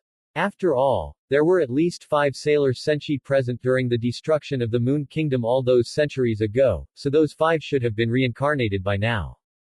I trust that you will not make the same oversight again, Jadeite. The Queen stated, stressing that she would not tolerate such recklessness again. Yes, my Queen. Good, now then, tell me of your latest plan. Jadeite stood at attention, ready to outline his newest scheme. We have discovered a very reliable source of energy.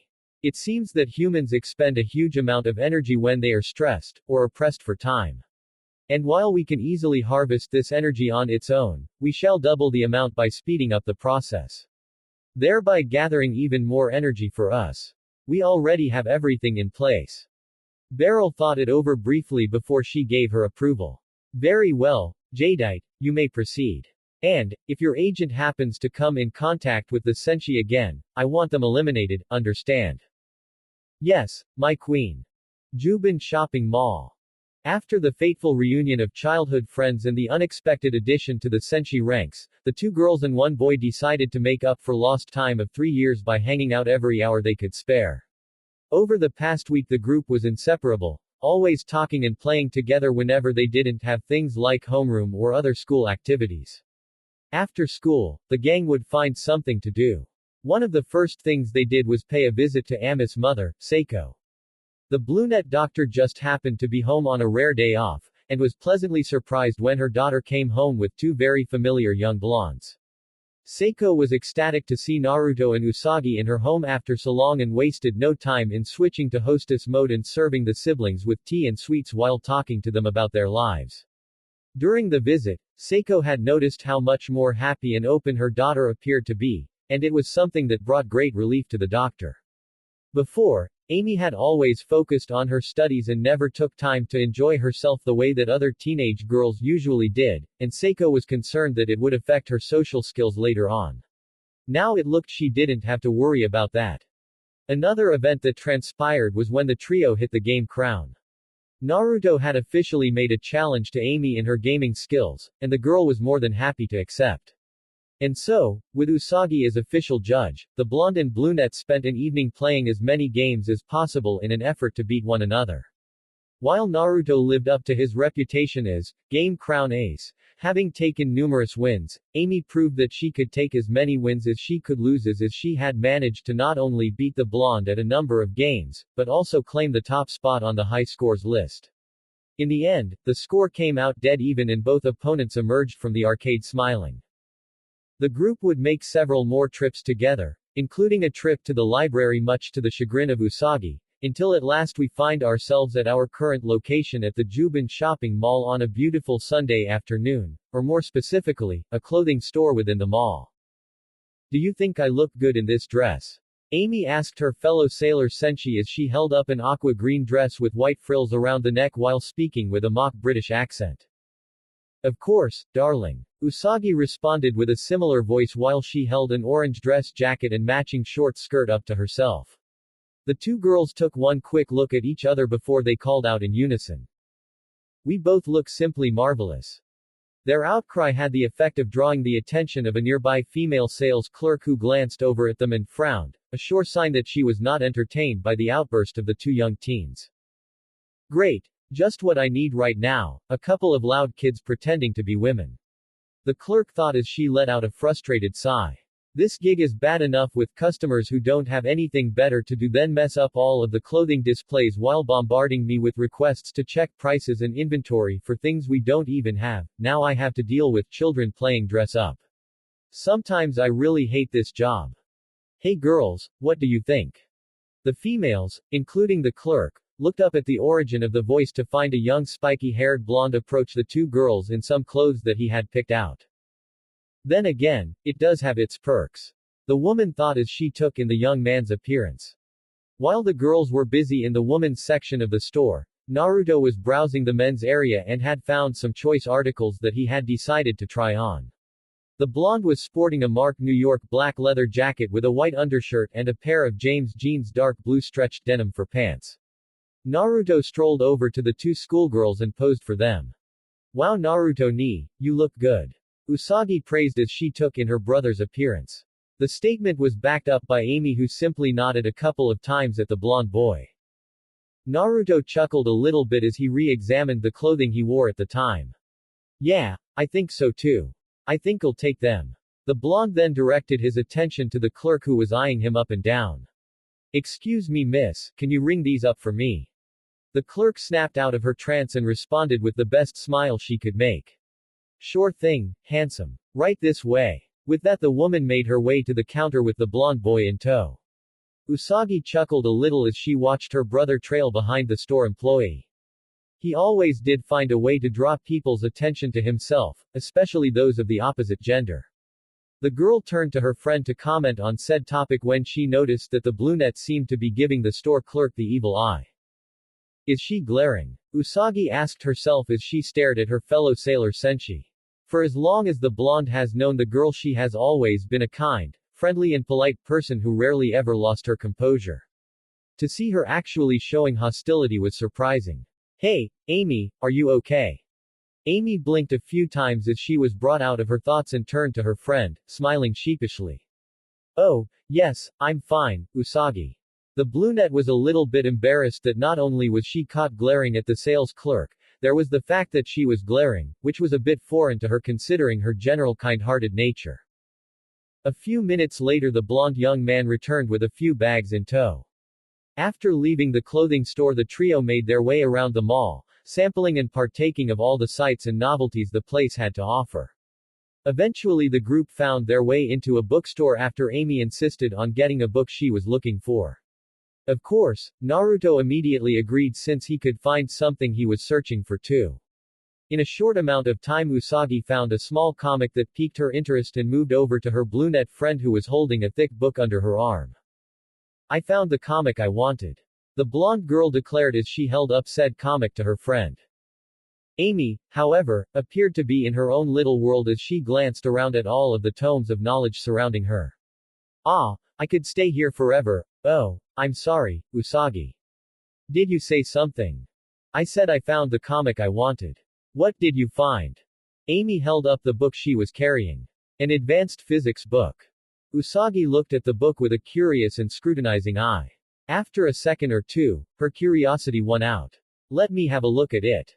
Amy handed over the book and took Usagi's comic book from her as the blonde immediately opened the book to a random page, and immediately regretted it. The information she was reading flew over her head so high that the boys up there in the International Space Station could look out their windows and use it for reference material. Uho, I can't understand a word of this. How the heck does Amy read this? Meanwhile, said brunette's curiosity was also piqued as she held her friend's comic book. Looking inside she found the contents to be nothing more than a jumble of uneducational rubbish and slapstick comedy. Being the highly educated girl she was, Amy immediately found the comic to be in poor taste. Usagi is going to rot her brain on this stuff. After a few more moments the two traded back the books while treating the other's book like a plague. As they both settled their minds back to a semblance of normality, they noticed that someone in their group was missing. Hey, where is Naruto ni? Over here. Usagi and Amy turned their heads in time to see Naruto walking up to them with a few small books that the two girls quickly recognize as manga in his hands. Usagi was quick to notice a few of the books were from several series that the two of them read, including Bleach, One Piece, Fairy Tail, and Blue Exorcist. Naruto chuckled slightly as the two girls sighed, fully expecting him to find the manga section in a bookstore. After leaving the store with their newest purchases, the trio eventually got hungry and stopped at a small creperie and ordered some crepes. While enjoying their sweet treats, the teens suddenly took notice of a large crowd gathering at a new clock store. Usagi was the first to speak out as she observed the action. Whoa! Check out the mob at the clock store. Naruto nodded. Yeah, looks like something big is happening. Hey, let's go see. I could use a new alarm clock, mine's broken. Naruto gave his sister a knowing smirk. Yeah, well, that's what happens when you throw it across the room, you know. Usagi pouted at the whiskered blonde. Hey, it's not my fault that it interrupted my beauty sleep. Naruto deadpanned. Weren't you the one who said it to wake you up? Usagi never came up with a response for the question. Anyway, I need a new alarm clock, so I say we go check it out. Amy put a hand up to her face as she gave out a tired sigh but kept a smile on her face. I'm a little tired, you too. I'm not used to moving around so much. Having spent a lot of her time going through books in her early life, the girl did not have as much stamina as the two energetic blondes. The boy got his from the time he spent training in the martial arts while the girl was just a natural ball of energy. Usagi turned to the brunette. Ah, come on, Amy. Just one more store. I promise. The girl spoke as she proceeded to drag her female friend towards the store. The two got halfway across when they noticed that someone wasn't following them. Hey, Naruto ni, aren't you coming? The boy shook his head. Not this time, Nei-chan, I want to check out a music store real quick. I'll meet you two at the exit after this. With that, the boy walked off, leaving the girls to their own devices. Well, his loss. Come on, Amy, let's go. Usagi continued moving towards the clock store while Amy let out another sigh while she was pulled along. Clock look. The store was a buzz of activity as people rummaged about, glancing and examining the timepieces present. All manner of clocks and watches were displayed to the public in different shapes and forms, all tailored to suit individual tastes. As the patrons moved about, the store clerk made her rounds. The woman in question possessed wavy brown hair that was done up in a bun behind her head, green eyes and creamy white skin. She wore a spaghetti strap red dress that hugged her frame and ended down at her knees and a black choker with a jewel embedded in it around her neck. Black high-heel shoes completed the attire. As the two girls entered the store, the clerk spotted them and greeted them by bowing and gesturing towards the center of the room. Come on in, ladies. Please, feel free to look around. The clerk spoke in a mature and unintentionally sensual voice. As the girls looked about, they marveled at the craftsmanship of the various timekeepers. Usagi couldn't contain her amazement as she spoke out. Wow, they're all gorgeous. Amy, however, was taking note of the price tags attached to them.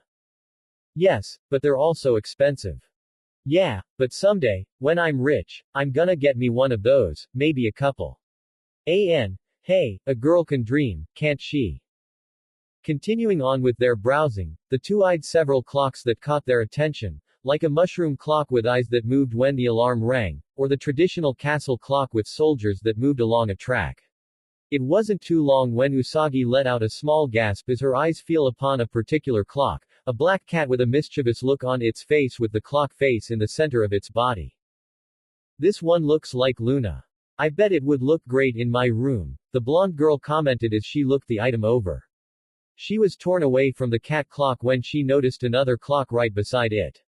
This one happened to be an orange fox standing on its hind legs holding the clock face with its paws and had its fluffy tail wrapped around the base. A cute expression on its face finished its appeal. That little fox clock is so cute. I bet Naruto-ni would love it. Usagi had been looking for something to get her beloved brother while they were in the mall to show him just how much he meant to her. After all, the boy had done so much for her it was only right. The blonde turned to Amy and spoke.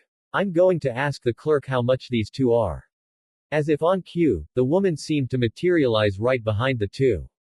Anybody else find that just a little bit creepy? I assure you it is quite affordable. For you, it's 90% off, and I'll even throw the fox clock in for free. Usagi didn't need any more convincing as the girl pulled her wallet from her purse. I should be able to swing that. She commented as she opened the wallet to retrieve the necessary cash, only to find she didn't have it. 10 yen. That was all she had left to her name. Oh no. I forgot that I spent most of my money at the other shops. Now I can't get the clocks. Usagi cried as she realized that she wasn't getting herself or her brother a clock. The clerk couldn't help but sweet drop as she realized just how scatterbrained this girl was. Now I'm gonna be late for school in the morning. Amy sympathetically looked at her best female friend and spoke. Cheer up, Usagi. I'm sure if you ask Naruto, he'll get up a little bit early to get you up. And I can come by to make sure if you want. Amy had enough time to blink when Usagi suddenly moved to envelop the girl in a hug. Thank you. You're the best friend in the whole world. The brunette blushed slightly at the sudden intrusion into her personal space. A few seconds later the blonde unwrapped herself from her friend and the two made their way out of the front door. The clerk was still standing in her spot, a little irritated that she had been brushed off so casually. Sakino household. We're home. After Usagi and Amy left the clock store, the two immediately headed for the exit. There waiting for them was Naruto with a small bag filled with new music CDs that the blonde had picked out. The trio of teens headed out, walking and chatting about what they had seen before they reached the point where they would have to part ways.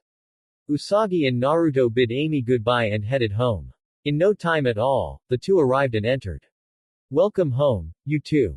How was your day? Akuko asked as the siblings rounded the corner into the kitchen.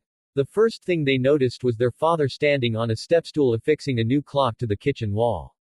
Naruto smiled as he looked at the timepiece. New clock, huh? Funny, Usagi Ni-chan and Amy-chan were looking at some clocks in a new store that opened up in the mall. Usagi nodded her head. Yeah, they had all kinds of clocks in there. There was even one that looked like Luna and one that was a cute fox. Akuko beamed at the information.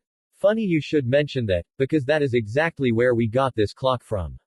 We also got one for your father too, and I also have a little surprise for you too. They're both sitting on the living room table. Hope you like them. The little housewife smiled as she gestured towards the room. Usagi didn't need to be told twice as she zipped out of the kitchen with Naruto hot on her heels. The blondes entered the living room where two small boxes, one wrapped in pink paper, the other in orange. Not needing to be told which belonged to whom, the teens sat down and opened the boxes. Inside were the two clocks that Usagi had seen. The girl had gotten the cat clock while Naruto was given the fox clock. Usagi's face lit up as she realized that they had gotten the clocks that she had wanted to get. Naruto ni, look. It's the clocks I wanted. Yeah. The girl cheered as she held up her clock. Naruto smiled as he lifted his own clock up in order to examine it. The craftsmanship was very good and he had to admit it was kind of cute. This is pretty nice. He turned to look at the clock in his sister's hands. And the one you got looks kind of like Luna, except for the eyes though. He had to admit that the eyes looked kind of creepy. Ah, who cares about the details? I got my new clock Tilda. Usagi sang as she jumped up and started dancing around the room.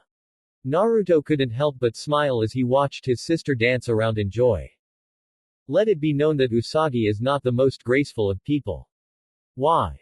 Because as the girl danced, she was actually able to trip up on her own feet. Wah, wah, wah. Whaaaaa. The blonde girl screamed out as she tumbled backwards, and landed right on the edge of the living room table.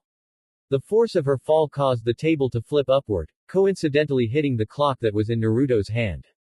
Time seemed to slow down as the two blondes watched the fox take flight, right into a wall.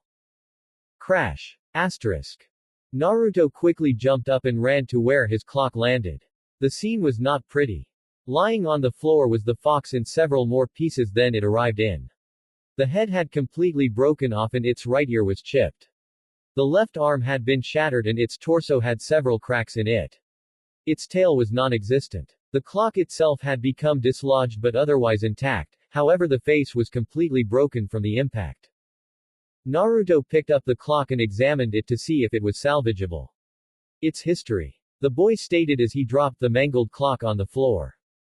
What happened in here? A voice cried out as Akuko rounded the corner to see Naruto kneeling on the floor next to a shattered clock while Usagi just stared at the spot after she had gotten up. We had a little accident. Naruto stated as he explained what had just transpired. When he finished his tale, Akuko turned to Usagi with a look that was halfway exasperated and halfway stern. Usagi. I'm sorry mama. Usagi said with a cracking voice, tears running down her cheek. She could not believe she had just broken her brother's clock after he had just gotten it. It made her feel absolutely terrible. Naruto sighed as he got up and walked over top his sister before taking her into a hug. There. It was an accident. We'll go get me another clock later, okay? The boy consoled the weeping girl as he stroked the back of her head. This had an effect as the girl's sobs turned to sniffs before calming down entirely. Naruto broke the hug and looked at his sister's face which still had a few tears leaking out of the corner of her eyes. You're not angry at me?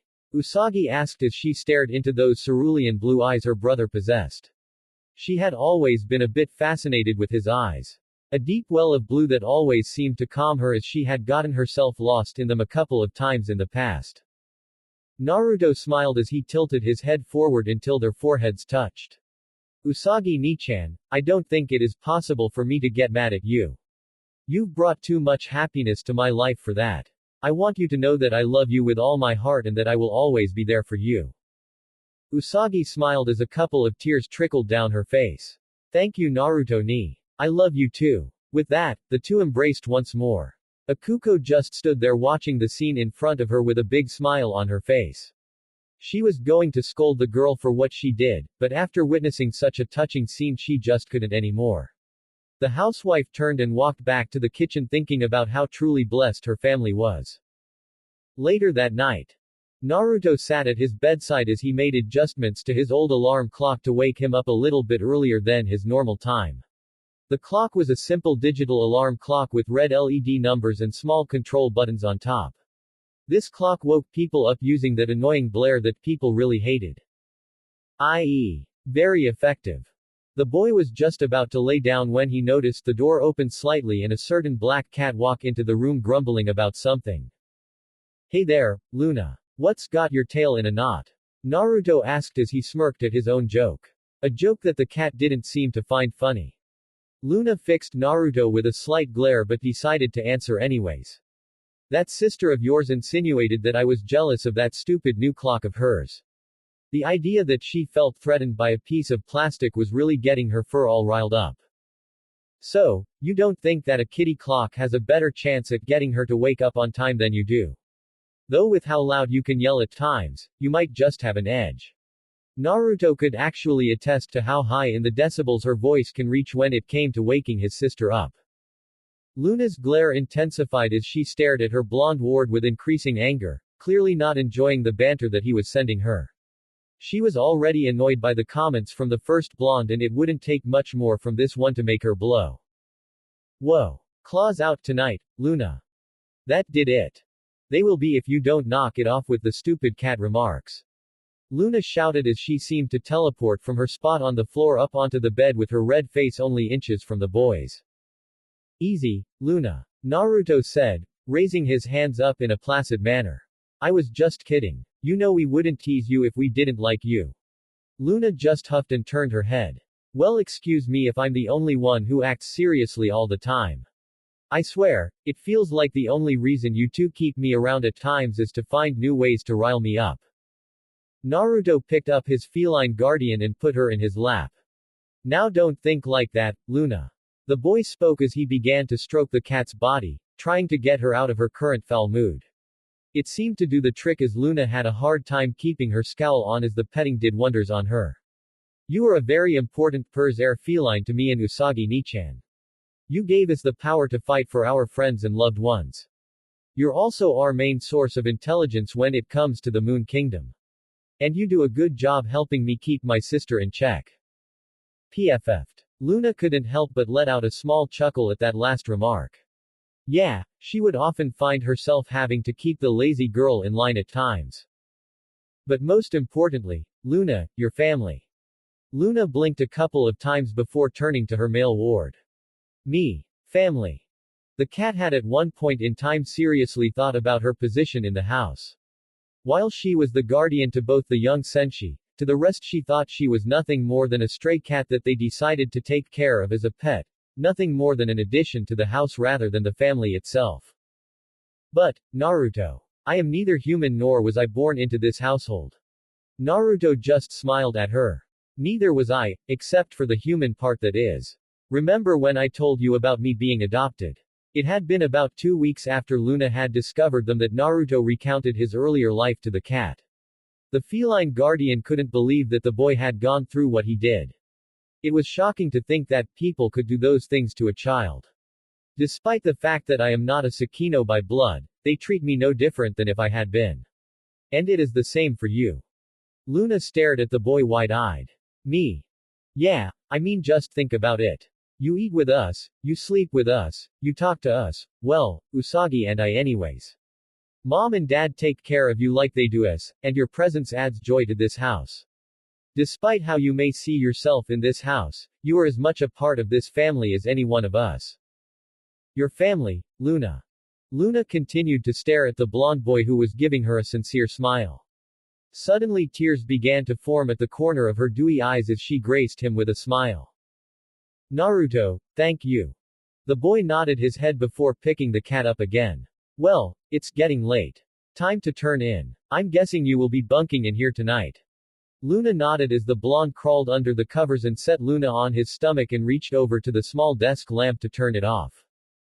Good night, Luna. Naruto said as he laid his head down and closed his eyes. Luna did the same with a content smile on her face. Good night, Naruto. Later, midnight. All was dark and quiet in the house as everyone was fast asleep in their beds. The sound of gentle snoring was the only sound that dominated the air as the residents dreamed in their slumber while the light from the moon faintly illuminated the house. The whole family was blissfully unaware of strange event that was about to occur. In Usagi's room, the girl's new clock ticked away silently as midnight was only seconds away. As the two hands aligned with the midnight hour, the clock face began to glow a strange green light. As the light intensified, it was projected out of the clock and bathed everything in its path in a green glow. Usagi slept on as she was enveloped by the light, her body absorbing the energy that came with it. Meanwhile, in Naruto's room, our favorite blonde was busy dreaming of swimming in an Olympic-sized swimming pool filled to the rim with ramen. Evidently a very pleasant dream if the small trail of saliva coming out of his mouth was any indication. His blissful slumber would have continued completely unimpeded if his senses weren't tickled by the increase of energy in the air. The boy's face began to twitch a little as his mind was disturbed, although not enough for him to awaken, it was enough to cause him to shift in his sleep. Luna, who was also asleep at the time, was also dreaming sweet dreams at the time while lying on top of Naruto's chest. Deep in slumber, she was completely unprepared for the boy to suddenly turn his body as he assumed a sideways sleeping position. The result? You guessed it. One feline guardian finding herself tumbling off the edge of the bed, in which point gravity decided to take control. It is said that cats always land on their feet, and while that may be true in most cases, it was, for Luna, unfortunately not. With the feline being asleep when it happened and absolutely confused as she fell, Luna landed with the same grace as a sack of potatoes being thrown from a food market truck. As she sat up to regain her bearings, as well as nurse the large bump now present on her cranium, Luna let out a few choice words under her breath as she stared up at the whiskered blonde boy, whom was now securely back to full slumber. Luna prepared to jump back onto the bed in order to claim a spot again. Her eyes caught sight of a faint glow emanating from down the hall through the slightly opened bedroom door. Curiosity getting to her, the guardian of the senshi quietly walked out of the room to investigate. Silently entering the hallway, Luna saw that the glow originated from the room of her female charge. She had begun to walk towards the room when she suddenly noticed the light had begun to fade. Becoming urgent, Luna rushed into the room where she was able to catch sight of the light fading away and turned to see a fading glow from the face of the cat clock that sat on Usagi's nightstand. No longer seeing the light or feeling the slight sensation of foreign energy in the room, Luna stared at the clock with a frown on her face. She had always been a bit suspicious of the timepiece ever since Usagi showed it to her, and now those suspicions were reinforced after witnessing the strange event. I felt that something was wrong with that thing. I'll have to talk to Naruto about it tomorrow. Streets of Juban, the next morning. Mizuno Amy was making her way to the Sakino house early that morning. As she had promised, the brunette had set her clock to go off earlier so she could make it in time to get over to her friend's house in order to make sure that the bubbly blonde woke up in time for school. As the girl rounded the corner of the street where the home of her two best friends resided on, her thoughts drifted to the two friends in question, or more specifically, a certain blonde-haired boy. She wondered when the last time they had gone anywhere together at such an early hour. That thought led her back to the memories of when Naruto had briefly lived with her when they were young children. When the young boy was first brought in, the only thing he had in his possession were the clothes on his back, and they were in absolute ruin. The first order of business for the Mizuno doctor was to find the blonde some clothing for him to wear, and thanks to her job, money was not an issue. The only stipulation that the boy had about his clothes was the color. It has to be orange because orange is a cool color. That is what he had said. So it came to be that all the clothing that was bought for him had some manner of orange in it, and there wasn't anything more orange than the pajamas that he had picked out. The pajamas covered him from neck to toe in the brightest orange anyone had ever seen, so much so that whenever light hit them it made the entire room take on an orange hue. Amy chuckled at the memory and began to wonder if he still wore something like that to bed. Although given the fact that it was still a bit warm during that time of the year, she figured that he probably wouldn't wear something so heavy in his sleep. Perhaps he wore a shirt and boxers to bed. That sounded like something he would do. But what if he didn't like wearing shirts in bed? The girl had heard some of the boys talk about how that slept shirtless at night. What if he was like that? The brunette suddenly stopped as the gears in her head continued to turn and that line of thought continued. What if he didn't even wear boxers in his sleep? What if he? Ami's imagination. All was calm and quiet in Naruto's bedroom as Amy slowly opened the door and crept inside. Gently closing the door behind her, the brunette quietly walked over to the blonde's bed and eyed the human-sized lump that was curled up under the covers. A caring smile made its way onto the girl's face as she leant down and gently shook the boy's body. Naruto, Naruto, wake up. It's time for school now. A soft groan was heard as the boy stirred under the sheets. Eventually, Naruto's head emerged showing half-lidded blue eyes that stared aimlessly, indicating that the boy was still half asleep. Amy couldn't help but giggle a little at the blonde's expression as he struggled to awaken. Naruto, in his still groggy state, chose at that moment in time to pull the sheets aside and stand up, and in doing so revealed his choice of sleepwear. Or lack thereof. Ami's eyes widened and her cheeks turned red as she now looked at Naruto's nude form. Standing there in slight shock, the girl couldn't stop her eyes from roaming. They started off gazing at his spiky blonde hair that seemed to glow in the morning sunlight that lit up the room, down to his beautiful blue eyes that seemed to draw her in. Further down, she noted his cheek and jaw's muscles that showed signs of toning as the boy continued to age. Her gaze left his face and now focused on his marvelous chest and arms. Amy could feel herself drooling slightly as she could see the results of the blonde's martial arts training, evident by the broad shoulders and swelling arms as well as the tight skin across his chest. Continuing down, her eyes landed on his abdomen, which at that point had lost all of its baby fat and was showing the signs of a well-developed six-pack. All of her mental restraints failed to stop her from lowering her gaze any further, and when that happened, her face gained a shade of red that could put a tomato to shame. For now the young brunette was staring wide-eyed at the most defining feature of the male anatomy. Now, being a prospecting student of medicine, Amy has studied up on human biology. So of course she knew exactly what she was looking at. She also knew about the phenomenon known as NPT, which Naruto seemed to be experiencing at that moment. Cough, morning would cough. Morning, Amy-chan. Naruto spoke as he rubbed the sleep from his eyes. This had the effect of snapping the girl out of her daze as her eyes darted back up to his face, which her gaze held for a moment just before she walked up in front of him, grabbed him by the shoulders, pulled him into a hot searing kiss, push him roughly back onto the bed, and climb on top of him while alleviating herself of her school uniform as the brunette fully intended to forego schooling in favor of some nice, steamy, sweaty, hot, passionate, wait a minute, reality. Where did that come from? Amy stood there in shock as her face glowed a shade of red that could qualify for a traffic stop. The brunette felt absolutely embarrassed that her roaming thoughts lead her to that mental image. She immediately began to berate herself for thinking such dirty thoughts. She was a proper lady, and proper ladies don't think about such things, right? The girl shook her head clear of both the thoughts and the embarrassment as she jogged the remaining distance to the Sakino house. Amy passed the open gate and walked up to the door before ringing the doorbell while trying to compose herself as best as she could. The girl didn't have to wait long before the door opened to reveal a very familiar purplete smiling at her. Ah, Amy, good morning. Akuko greeted the young girl. Good morning, ma'am. I'm here to pick up Usagi and Naruto. Are they ready? Well, Naruto is just finishing up, but Usagi has already left this morning. What? Usagi has already left? Yes, but don't worry. You still have Naruto to walk to school with.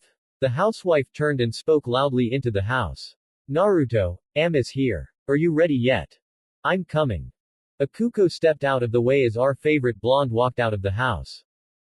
Good morning, Amy. Sleep well. Naruto greeted with a smile. The girl's cheeks gained a slight tint to them. Ah, yes, I slept well, how about you? Before Naruto could respond, he was forced to jump aside as Kenji suddenly darted out the door. Goodbye, everyone. I gotta go. I want to get a head start on my project. The salary man said as he dashed through the gate with half of his business jacket on and a piece of toast in his mouth. Akuko merely waved at the departing man as she spoke. Goodbye dear, have a nice day. The housewife then directed her attention to the couple in front of her. Now if you'll excuse me, I have lots of things to do. Yes, lots of things. Cleaning, ironing, vacuuming. Bye. Without waiting for a response, Akuko quickly turned and closed the front door behind her, leaving a confused Naruto and still blushing Amy to stare at the door. Naruto sighed as he scratched the back of his head. Man, this is weird. First Usagi Nichan leaves for school before I even get up, then mom and dad rush around like the world is ending. Doesn't this all seem strange to you, Amy-chan? Naruto then turned to look at his childhood friend where he notices the large blush on her face. Ah, Amy-chan, are you alright? Your face is kind of red.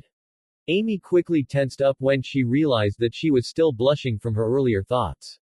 Oh, I'm fine, Naruto, the girl quickly said, hoping to diffuse his curiosity.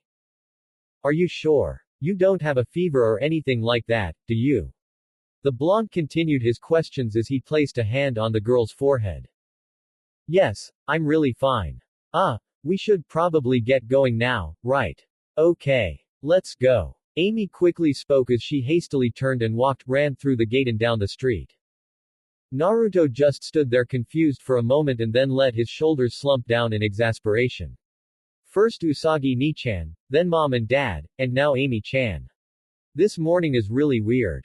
The blonde shook his head before running down the street in an effort to catch up with his brunette friend. Juban Junior High School. While the two headed towards the school, Usagi was already in her seat in the classroom waiting not so patiently for the class to start. And since she still had 30 minutes, till the first bell, she still had a long time to wait. And waiting was not in this girl's plans. Missy, can we hurry up and start class already? The brunette teacher was pacing back and forth behind her desk as she repeatedly checked her watch. We better wait just a little bit longer. That response was not well received as many of the students stood and voiced their protests. Naru, I'm going to be late for dance class if we don't get started. Usagi, I'm going to run out of munchies before dinner. Munch. Asterisk. Yumino, I'm going to miss my snail watching club and I'm the only member. Yeah, I think I'm going to leave that one alone. Sakurada quickly slammed her hand down on the desk in front of her which succeeded in quieting the class down. That's enough. Sit down. We're all busy people. But I'm in charge, remember. No one is leaving this classroom until I say so. The teacher then collected all of her portfolios and stacked them neatly before smiling at the classroom. Now, since I have 4 dinner dates tonight, I have decided to cancel the rest of your classes. Let's hit the road. And with that, Sakurada turned to the door and promptly left. Meanwhile, both Usagi and Naru fumed impatiently as they gathered their things to leave, with Usagi voicing her displeasure. I can't believe how rude some people can be. Here we are waiting and waiting. Yumino, whom had decided that this was the time for him to make his move, quickly moved between the girls and spoke. Hey, I got an idea. One of you girls should hurry up and say you'll go steady with me for the rest of the year. Get a life, UMINO. The two ladies in question responded. Who in the world has time to waste on boyfriends, anyway? Naru asked as she stood up from her seat. Let's just get out of here already, we're wasting time. Usagi piped in as she also stood as the class agreed with her and exited the room. Streets of Juban. As Naruto and Amy walked down the not-so-quiet streets of Juban, the two were dumbfounded at the people they encountered as it seemed that everyone was in a rush to do something. A whole 5 seconds couldn't go by without someone running right past them, and Naruto actually had a couple of guys run right into him and brush him off without even an apology muttered towards him. Honestly, it was starting to really tick him off. If another guy runs into me without so much as an, excuse me, I don't care who he is, I'm knocking his teeth in. Amy, meanwhile was looking around as everything seemed to be moving at high speed around her. What's going on? Everyone is moving so fast. Naruto nodded in agreement. Yeah, and it's really starting to bother me. I mean, I thought that everyone back home acting kind of odd was bordering coincidence, but the whole city. Something's not right with all of this. I have to agree. I think it's best that we find Usagi and talk about all of this. Right. Naruto said as the two kept walking.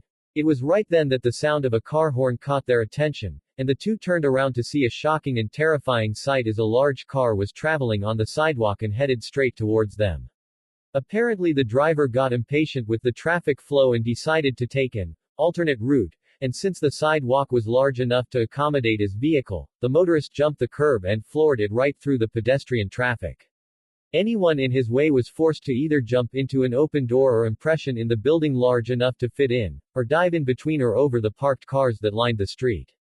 However, for Naruto and Amy, neither option was available to them, as on one side there was a large delivery truck parked on the street and on the other was a solid wall. As the vehicle approached, time seemed to slow down for the two, as Amy could only stare wide-eyed at the speeding car while Naruto processed his surroundings and quickly acted. Running over to his friend, he quickly scooped her up in a bridal carry and ran over to the wall. When he reached it, he placed one foot on the surface and pushed himself upward, then planted the other foot so to repeat the process. On the third step he began to lose his upwards momentum, and that was when he kicked himself off of the wall and into a backflip. The stunt had done its job as the two cleared the vehicle as it passed just underneath them. Amy had her bag clutched to her chest as she squeezed her eyes shut. Naruto, however, kept his open as he maneuvered himself to ensure that they landed safely. When the car finally passed completely by, time resumed its normal speed as the blonde landed in a crouch with the brunette secure in his arms. "Dumb ass," Naruto shouted out as he stood up and watched the speeding car as it continued down the sidewalk until it found another opening to drive back onto the street, causing several motorists to veer out of the way. "Crazy son of a bitch," the blonde thought to himself before looking down at the girl in his arms. "Are you alright, Amy-chan?" Said girl opened her blue eyes and locked gazes with another set of blue. When she saw that car headed towards her, she honestly thought that she was going to die, but there she was, staring right at her savior held tightly in his warm, muscular arms. "Naruto saved me," she thought to herself as her eyes shimmered with adoration and cheeks all aglow. "Why yes, I'm alright," she finally responded. "That's good. I'd hate to see something bad happen to you," the boy said as he set the girl back on her feet. Naruto. Amy. Before any more words could be exchanged, the two teens were interrupted by a shout from behind them. Turning to look, the two spotted a certain black cat running towards them with what appeared to be a cat clock tied to her side. When Luna finally reached the teens, she stopped just before them and panted a little. Running non-stop from the residential district to the commercial district can tire anyone out. Finally, huff. Found. Huff. You too. Phew. Something very strange is going here. Naruto scuffed under his breath. You're telling me everyone's acting like it's their last day on Earth. Amy and I almost ended up street pizza back there. Amy nodded in agreement, her cheeks still showing a slight tint of red. Luna looked a little worried about that statement but put it behind her since it appeared that her wards were both alright, so she continued. Listen, I think that the Dark Kingdom is up to something, and I believe that this clock is linked to it. Naruto took a closer look at the clock on the cat's back and was able to recognize it. Hey, isn't that Nichan's new clock? Yes, Naruto, it is. I've been trying to get with you about it this morning, but with your family running around all of the time I couldn't even approach you. It had been very frustrating for the feline that morning, as every time she tried to talk to Naruto about what she saw the night before, someone would barge in and blow her attempt. Naruto finally decided to get into business mode as he spoke. Alright, I think we need to find somewhere secluded to continue this conversation. There is a small park nearby that I think will do just fine for us. Let's go. The blonde had started to turn when a thought struck him. Turning back, he asked Luna a question. By the way, Luna, how did you tie that clock to your body without thumbs? Since the cat did not possess opposable thumbs, it was hard to understand just how Luna was able to tie a knot, much less strap that clock to herself. Luna let out a heavy sigh before answering the question. With patience, Naruto. Lots, and lots of patience. Miniature park 5 minutes later. If we find anything, how will we know what it is? Amy said, examining the clock in her hands. When the group arrived at the park, they were pleased to find it deserted, just as Naruto had said. Having located the only bench in the area, Amy took a seat just off-center while Luna sat on one side. Naruto decided to stay on his feet and stood behind the bench while leaning over it, his folded arms giving him support as he looked intently at the clock. He honestly never suspected anything from the seemingly harmless device when he first saw it back home. If he had, he would have definitely examined it thoroughly before allowing his sister to have it. He would have to be more guarded with such things in the future. While Naruto was in his musing, Luna smiled as she answered the girl's question. Hold on a second. The cat then executed her patented back flip, bringing out a new item that landed in Ami's lap. The girl picked it up and examined it. The item was a small, flat, rectangular box that was colored in light blue with a golden symbol engraved in its center. Opening the box, she noticed that the top portion of the box possessed a large screen that covered most of the inner surface with only a small border separating the screen from the edges of the device. A smaller version of the engraving was located on the bottom right side. On the lower portion of the device were a set of keys for typing, as well as 4 directional keys and a return key. On the bottom of the interface board were 6 small colored buttons lined up along its edge. The buttons were colored green, orange, pink, red, blue, and white. Wow, what is this? Amy asked while she examined the small device. Naruto also examined the item in question and stated his assumption. Looks like some kind of mini laptop. Sort of like an electronic organizer, but more powerful. Luna nodded at the assessment. That is close to what it is, actually. It's a mini data computer with advanced sensory abilities. You can use it to analyze just about anything. Naruto's eye caught something as he looked it over and pointed. Hey, it's even got your symbol on it too, Amy. Amy looked and saw that the engraving did indeed show the sign of Mercury, her sailor symbol. The girl, being quite the humble person she was, looked up to her guardian in all things senshi and spoke. Are you sure it's all right for me to have this? Perhaps Usagi could use it. Turning to the blonde in her company she continued. Or maybe you, Naruto. Naruto smiled at the girl's humility and charity. Amy always did think of others before herself. It was no wonder that the brunette was studying to become a doctor. The blonde shook his head and answered her question. Amy, while having that little computer would no doubt be helpful, let's face it, Usagi wouldn't know, step 1, in how to use it. He felt kind of bad for talking about his own sister like that, but he had to be honest in the knowledge that she was as literate with computers as a cat was comfortable in a dog kennel. And as for me, while I am adequate at best with computers, I seriously doubt that I could utilize that device's potential as efficiently as you could. This little tool is yours to wield. Amy was rendered speechless at Naruto's confidence in her. After a moment the girl gave a smile and turned her attention back to the task at hand. Alright. So, how do I use this? Just point it at the alarm clock and activate the sensor. Luna responded as she moved a little closer in order to see. Amy complied and pushed a few buttons on the minicomputer. The little device started to hum as the program started and a small readout of the clock appeared on the screen. Ami's eyes scanned through the data as it was being displayed. This went on for a few seconds until the girl noticed something. That's odd. What is it? Naruto inquired as he leaned in closer. While the clock frame and outer casing seem normal, the sensors appear to be unable to scan the internal mechanisms. It's almost as if the scan is being blocked. Naruto pondered this information for a moment before he asked a question. Can you open the casing to see inside? Amy nodded. Yes, there doesn't seem to be anything preventing it from opening. Do it. Just be careful, we don't know what's inside. The brunette nodded once more as she reached down and turned the cover on the clock's back. As the girl pulled the backing off, the group was suddenly greeted by a light coming out of the clock. The light turned into a ball and suddenly shot out of the clock, right towards Ami's face. Naruto moved with a speed that only a shadow senshi could obtain as he reached over behind the girl, grabbed her shoulder and pulled her out of the way of the ball of light as it zipped past her head. As the energy ball ascended into the sky, Naruto was able to get a slight feel of it before it flew out of range and deeper into the city. Amy sat back up and gave Naruto another appreciative smile. Thanks again, Naruto. No problem. Naruto answered before looking back towards the city in the direction that the ball flew. Well, that clinches it. We got another Dark Kingdom plot unfolding. I definitely felt some negative energy in that ball. It looked like it was headed towards the market district. Amy spoke up as she looked in the same direction as Naruto was. Luna turned her attention back to the clock, which now showed that it was hollow this entire time. That light must be what is responsible for speeding up time.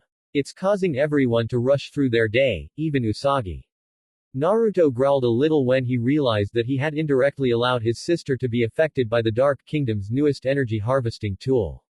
We're not going to let them do as they please.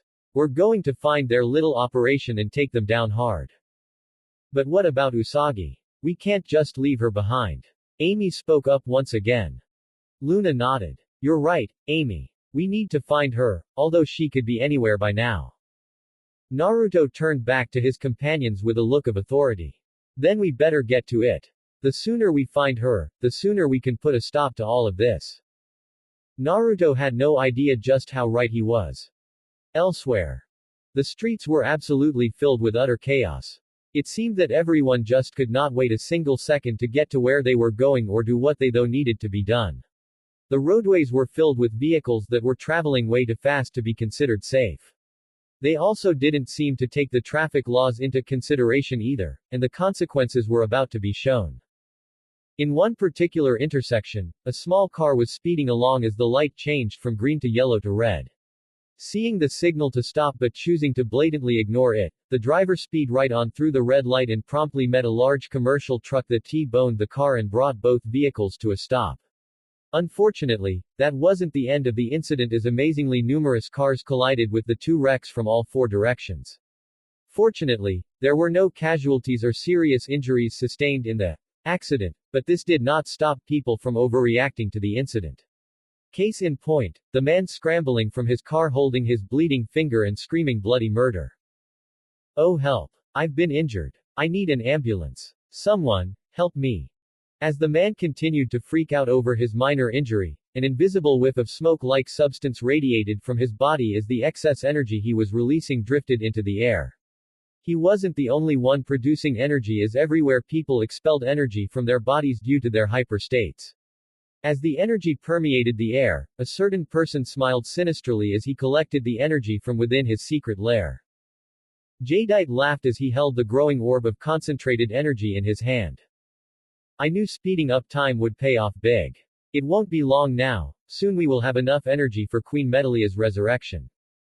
Clock look. In the dimly lit store, the female clerk stood staring up at a huge grandfather clock that sat idly in the room. Gazing at the clock's face, the woman let out a sinister laugh as her part of the plan was moving like clockwork. I know. Bad pun. This clock was a brilliant idea. We'll absorb an infinite amount of energy from these panicky humans. Jadeite will be most pleased. The room suddenly shifted into a shadowy form of itself as the clerk's true form was revealed. Her pale skin became ghostly white while her brown hair turned purple and flowed down her back. Her ears became long and pointed while the sclera of her eyes turned yellow and her pupils turned black. A black star appeared on her right cheek and two red lines moved vertically down her face, one over each eye. Finally, her lips turned purple and a set of fangs became visible in her mouth. As the disguised Yoma continued to look at the device, an image of Jadeite shimmered into existence beside her. Oh, I am more than pleased, Ramwar. Many humans are already under your spell. Queen Beryl will be impressed. Ramwar turned to her master. I am happy to serve Her Majesty, and you too, Jadeite. So it would seem. But remember, those Senshi are still out there and will be searching for us soon. You will have to stay on guard. Don't worry, I'll take care of those brats. Just leave it to me. Jadeite gave a nod as his image shimmered back into non-existence while Ramwar went back to monitoring the energy flow and planning for when those annoying Senshi would come knocking. Streets of Juban. Things were getting worse as time went by. Thanks to all of the impatient drivers out on the street, most of them were in gridlock, which is ironic since most of the people couldn't wait to get to where they wanted to go. On a particular street sat a city bus that just happened to have a certain hyperactive blonde girl on board at the moment, and she was not at all happy with the current situation. Then again, neither were a lot of the other passengers. Would you move it already? I got things to do. One passenger asked as his patience began to run thin. What do you want me to do? Drive through the other cars, moron. The driver of the bus answered back. It seemed that he was also getting angrier by the second. Of course, Usagi didn't help matters when she spoke up. Would you two stop fighting and get to my house already? Her answer came in the form of the bus suddenly lurching forward and her head running into the toll collector since the young girl was standing in the center aisle. As she nursed the bump on her head, Usagi was forced to grab onto something solid to steady herself as the bus began to weave back and forth. The reason? The driver had pulled out of the traffic jam and was traveling down the opposing lanes of traffic. Alright. Are you all happy now? The commuters in their vehicles could not believe their eyes as they were forced to swerve out of the way of the oncoming bus. Many of them collided with the guard rails and other vehicles so that they could escape the huge behemoth as it rolled down the street. On board, many of the passengers pressed the stop button so that they could disembark, however the driver ignored them as he continued his path of destruction down the street. Get out of my way. I got a route to follow, here. The driver continued to ignore the calls as well as his regular stops as he was completely focused on driving. One elderly lady walked up to the driver and spoke up since her calls seemed to go unnoticed.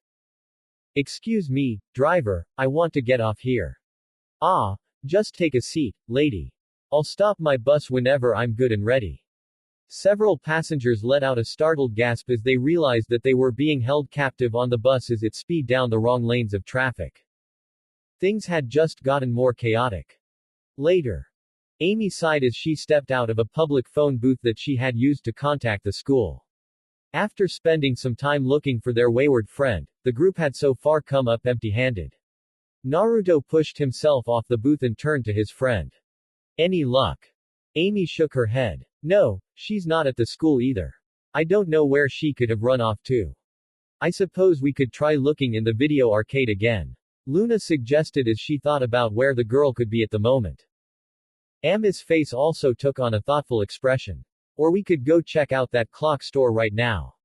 Naruto shook his head and spoke up. No. I am not leaving my sister in her current state.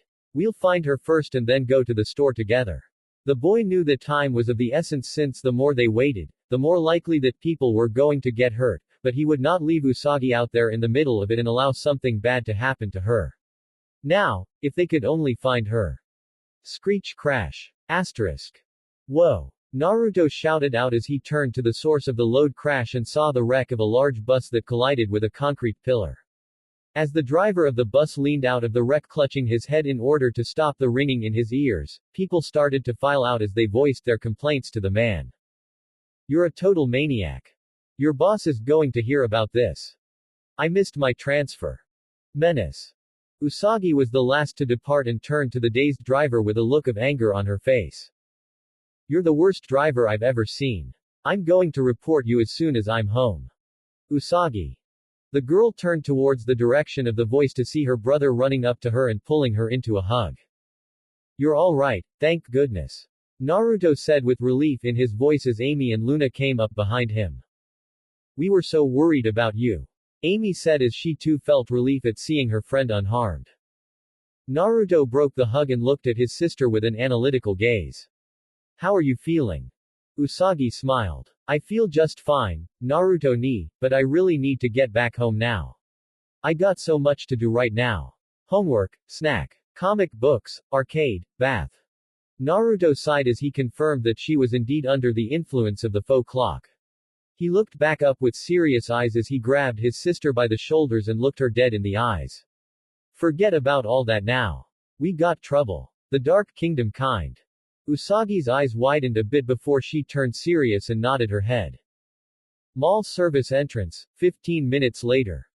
The group arrived at the mall and made their way over to the mall annex that held the clock store. Approaching the loading door that lead to the main plaza, Naruto closed his eyes and felt out the flow of energy in the air. This is definitely the place, all of the energy is being drawn here. Opening his eyes again, he turned to the ladies that walked up behind him. So, anyone want to try knocking on the front door? Luna shook her head. We can't just go barging in there. We need to think up a plan to get in. We don't have time for that. We know they're in there, so let's just go and bust up the place. Usagi spoke out in annoyance as she was very impatient at the moment. Please, Usagi, just calm down and let us think for a moment. Amy, do you have any ideas? Well, we could try going through the air ventilation. Usagi suddenly threw up her hands as her patience wore thin. This is driving me crazy. Let's just get in there already. Let's go. Usagi is right. We can't wait around any longer. Things are really getting out of hand out there. Naruto spoke just before the sound of tires screeching and collisions were heard out on the street. We gotta move. Alright, let's do it. Moon Prism Power, Makeup. One transformation sequence later and Sailor Moon was ready for action. What are you guys waiting for? Let's go, we got bad guys to bust. Naruto turned to Amy and gave a shrug. Well, you heard the lady. Amy nodded. Yes, let's get to work. Mercury Power, Makeup. Lunar Power, Transformation. When the light died down, the three senshi stood ready for battle. The very eager Sailor Moon was the first to act as she reached up for her tiara and set her sights on the door. I'll get us inside. Moon Tiara Action. With her war cry, Sailor Moon let her tiara fly. The spinning light disc flew straight and true as it bore down on its intended target, its power ready to turn the metal door to shreds. Clang. Asterisk. Tink. Tink. Tink. Asterisk. It was a big disappointment when the disc hit the door and bounced right off of it before landing harmlessly on the ground, the only visible damage being a small dent on the door. An eerie silence befell the group as everyone just stared at the door. Sailor Moon looked kind of funny since she was frozen in her throwing pose, her eyebrows twitching at the anticlimactic result of her attack. That is one tough door. The blonde senshi said as she righted herself while her tiara magically reappeared back on her head. Lunar Knight could only shake his head while Mercury's gaze stayed fixated on the door.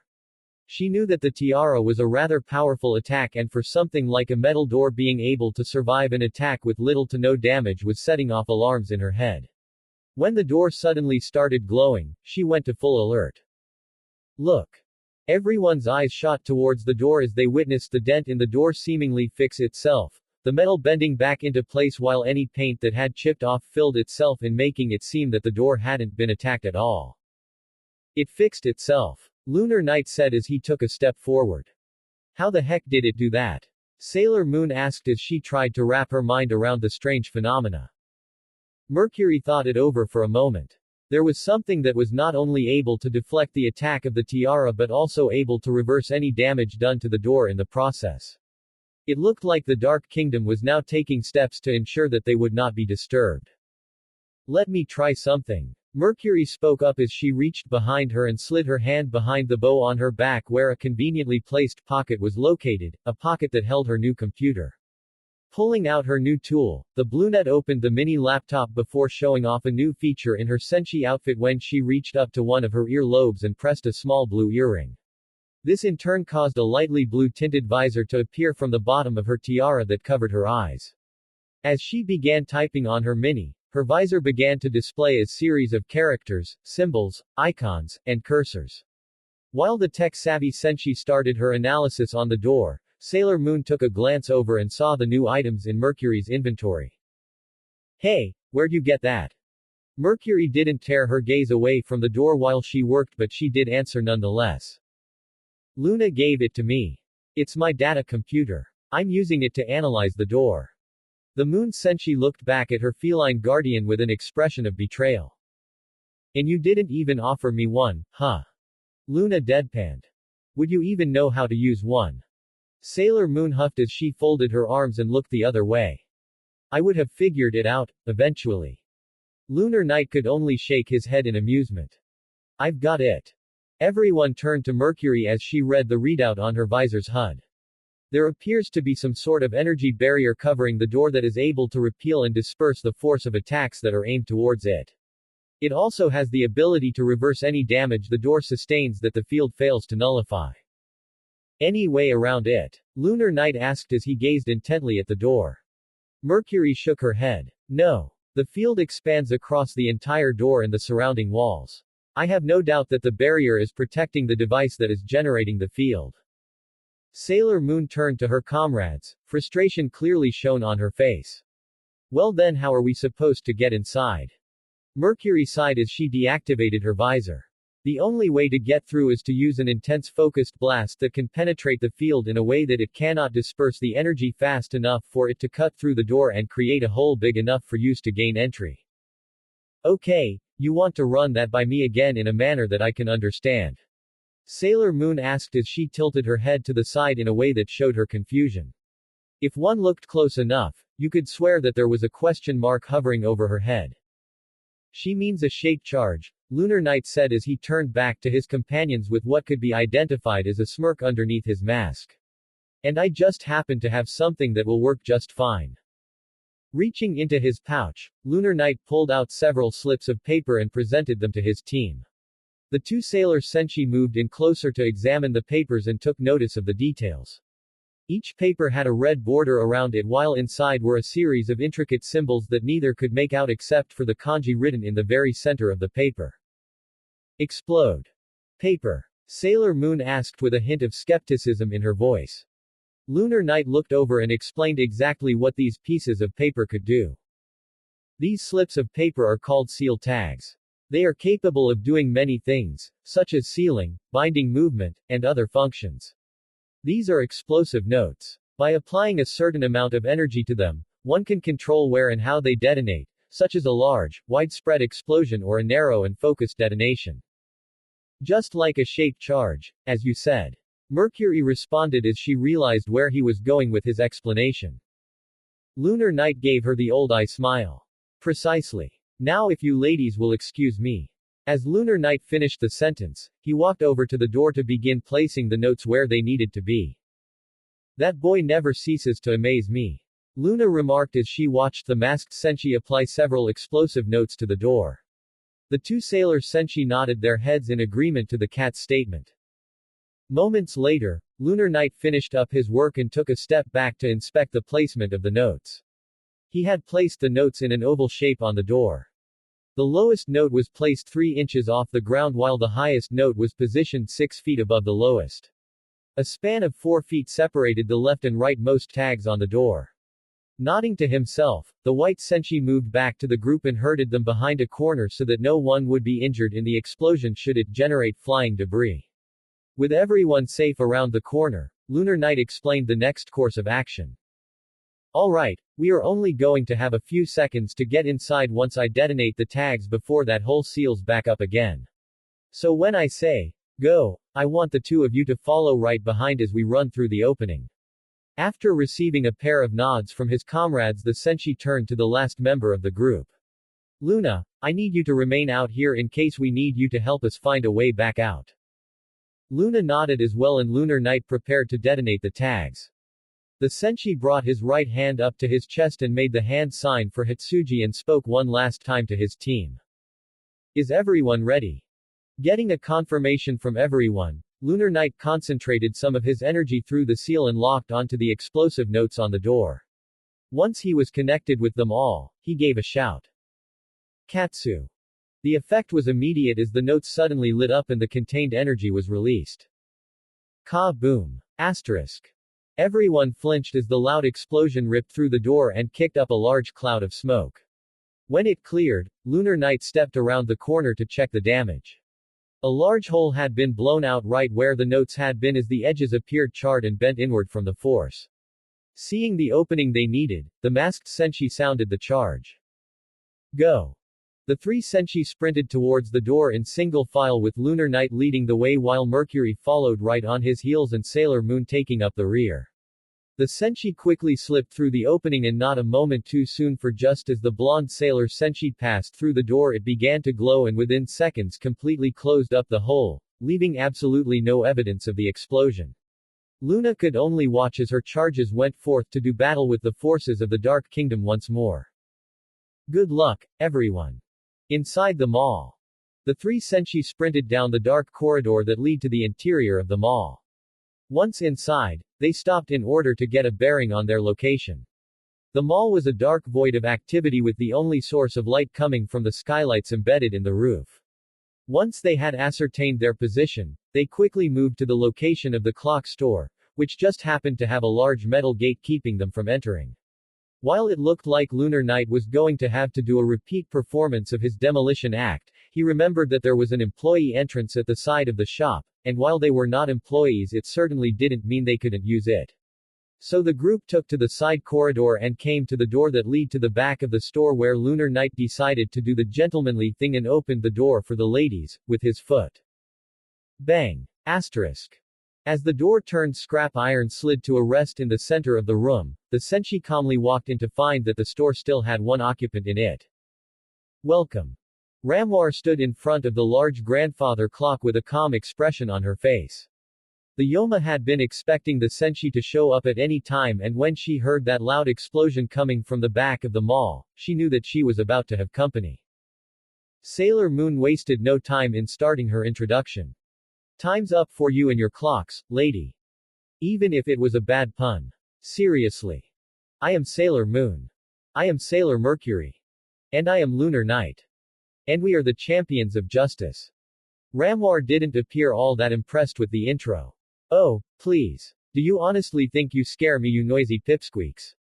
Surrender while you can. And make it quick, cuz I haven't got all day. Sailor Moon continued undeterred by the Yoma's banter. Lunar Knight glanced over at the blonde girl with a little concern with her impatience. Sure, she was under the effects of the hyper clock, but he was worried that she might do something rash. Stepping forward, the masked senshi delivered his ultimatum. Give it up, Yoma. You can't win against us. We'll see about that. Ramwar spoke as she shifted into her true form. I doubt you brats have the ability to halt the hands of Nega time. The Yoma threw her hands into the air and let out a yell. Advance to the hour to midnight. As those words left her lips, the hands on the grandfather clock began to turn rapidly until they stopped right on midnight. As the clock let out a low, distorted chime, the front panel of the clock disappeared to reveal a separate space hidden within the clock itself. Ramwar floated through the doorway before turning towards the senshi. Follow me if you dare. Follow, to your doom. As Lunar Knight watched the Yoma disappear into the mosaic-looking space, he became hesitant in his actions. The Yoma had vanished into a separate space, and it was clear that was trying to lure them into a place where she would have the upper hand. Going into that clock without any kind of knowledge of what was in there amounted to near suicide, and he was no fool. The masked senshi decided that it was too dangerous to follow at this point. Unfortunately, someone in the group didn't seem to think the same way. Don't run away, you coward. Sailor Moon cried out as she took off running towards the clock. Lunar Knight realized what she was about to do and tried to call her back. No, Sailor Moon. Wait. His orders fell on deaf ears as the Moon senshi ran right into the clock and disappeared. Lunar Knight gritted his teeth as he now realized he had to make a quick decision. He knew he had to go in after her, but was he going to have to go in solo and leave Mercury behind alone, or did they both go in and all three of them face the unknown?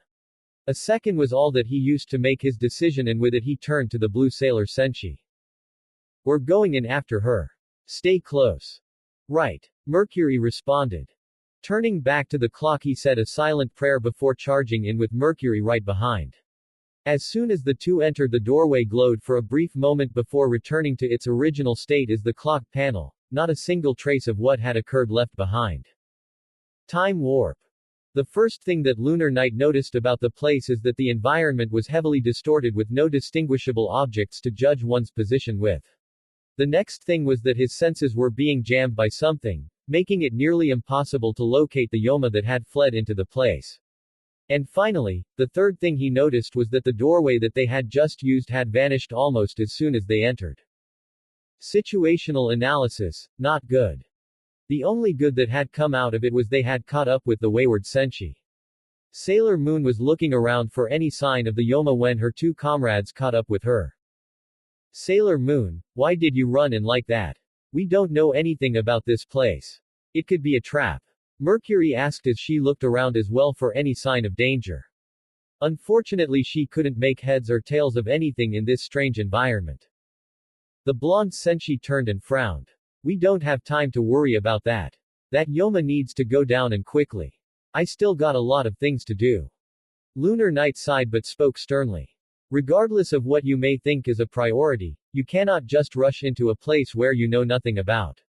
The masked senshi started looking around and frowned some more. This place is messing with my senses. I can't pick up anything. Looking to Mercury, he spoke. Mercury, can you run your scanner and find out anything about this place? I'll try. Mercury responded as she once more brought up her VR visor and minicomputer and started typing away. Lunar Knight nodded. Good. While you are doing that, Sailor Moon and I will. Hey, where'd she go? He had turned to speak to his other teammate, but when he looked, she was no longer there. The two looked around and it was Mercury who spotted the young girl. Over there, she said as she pointed over to her left. Lunar Knight turned and spotted the wayward Senshi inside another odd-looking space.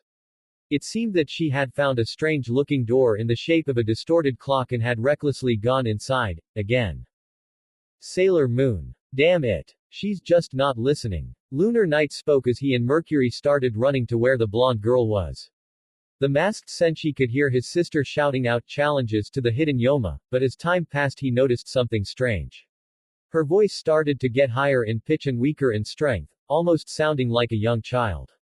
Amazingly, when they arrived, that was exactly what they found. Sailor Moon had somehow became a young girl again, and was still getting younger.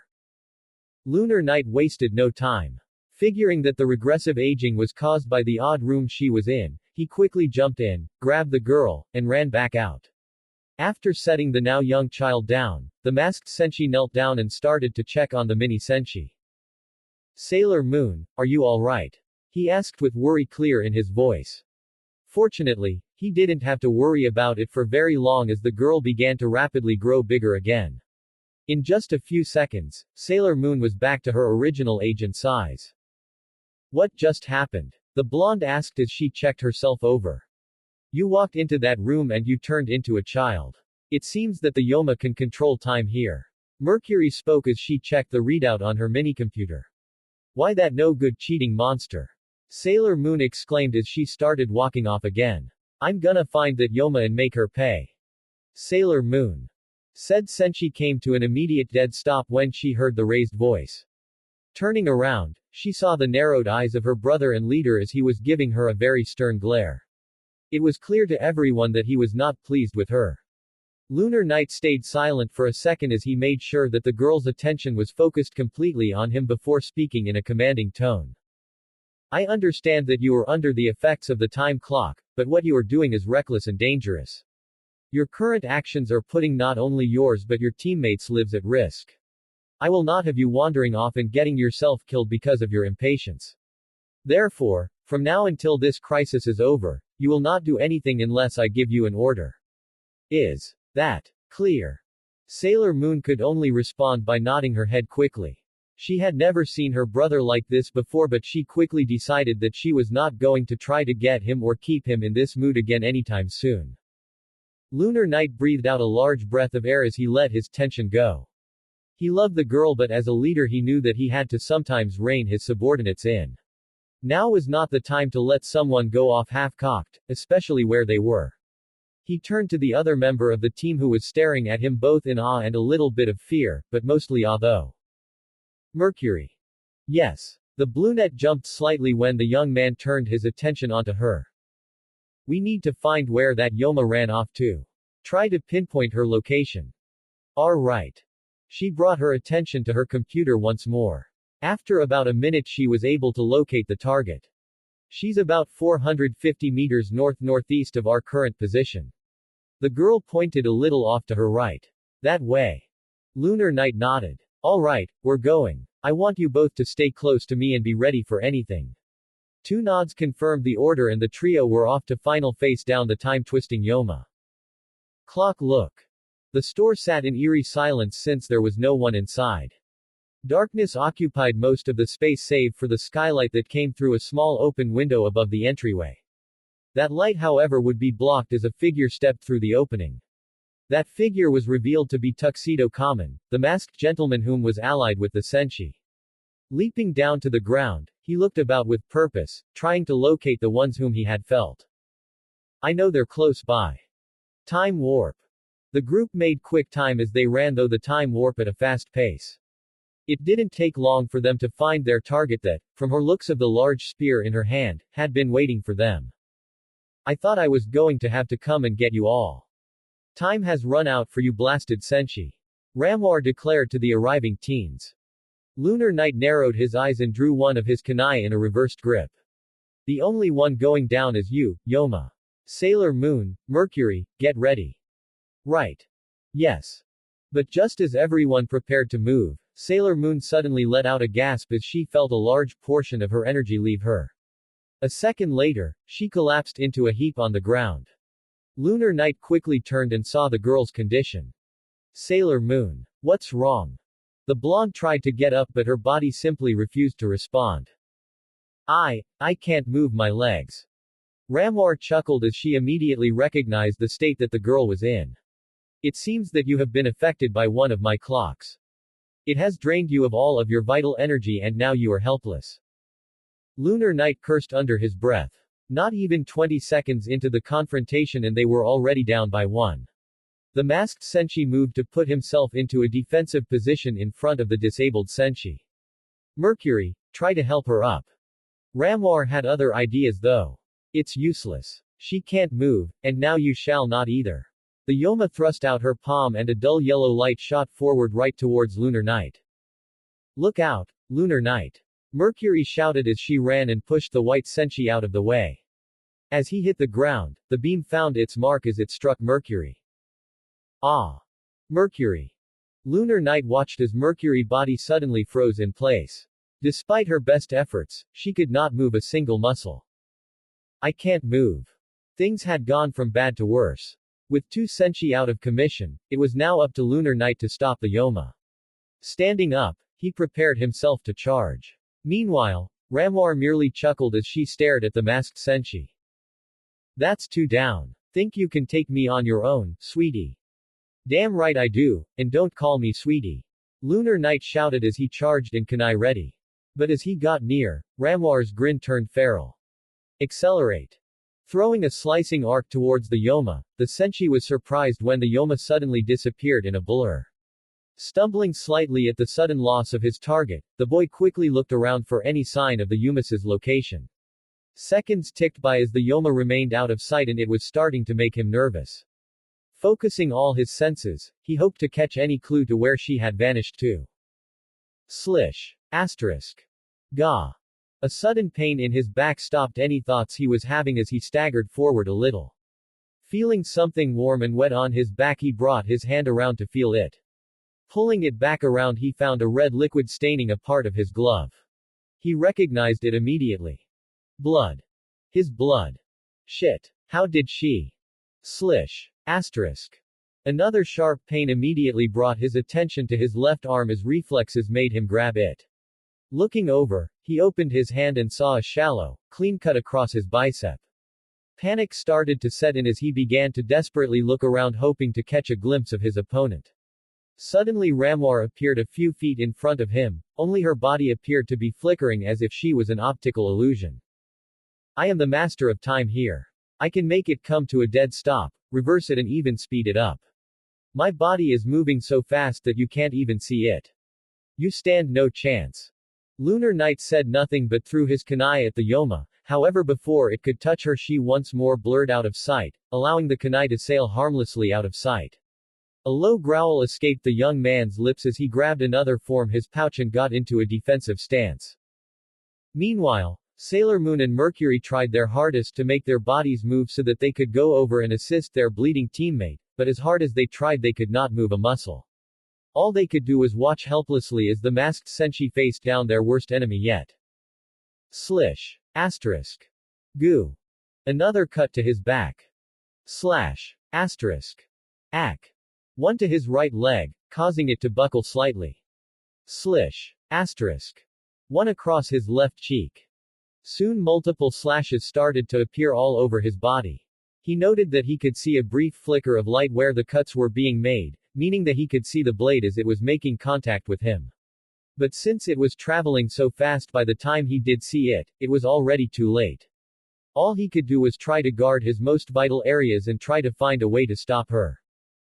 Mercury could see more red spots appear on Lunar Night as time went by and she became increasingly more worried.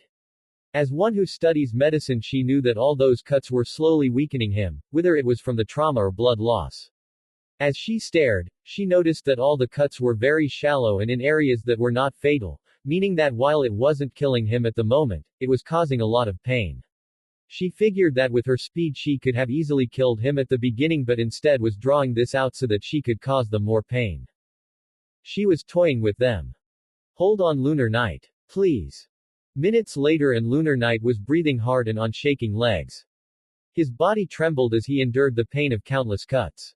His once pristine robes were now filled with red-stained gashes where the Yoma's spear had cut through. The boy figured that he had to have lost at least half a pint of blood from all of the wounds he received. But despite all of this, he had yet to come even close to stopping the Yoma, and he was beginning to think that this may be it for him. Ramwar once more appeared in his sight some distance away from him with a devious smirk plastered on her face.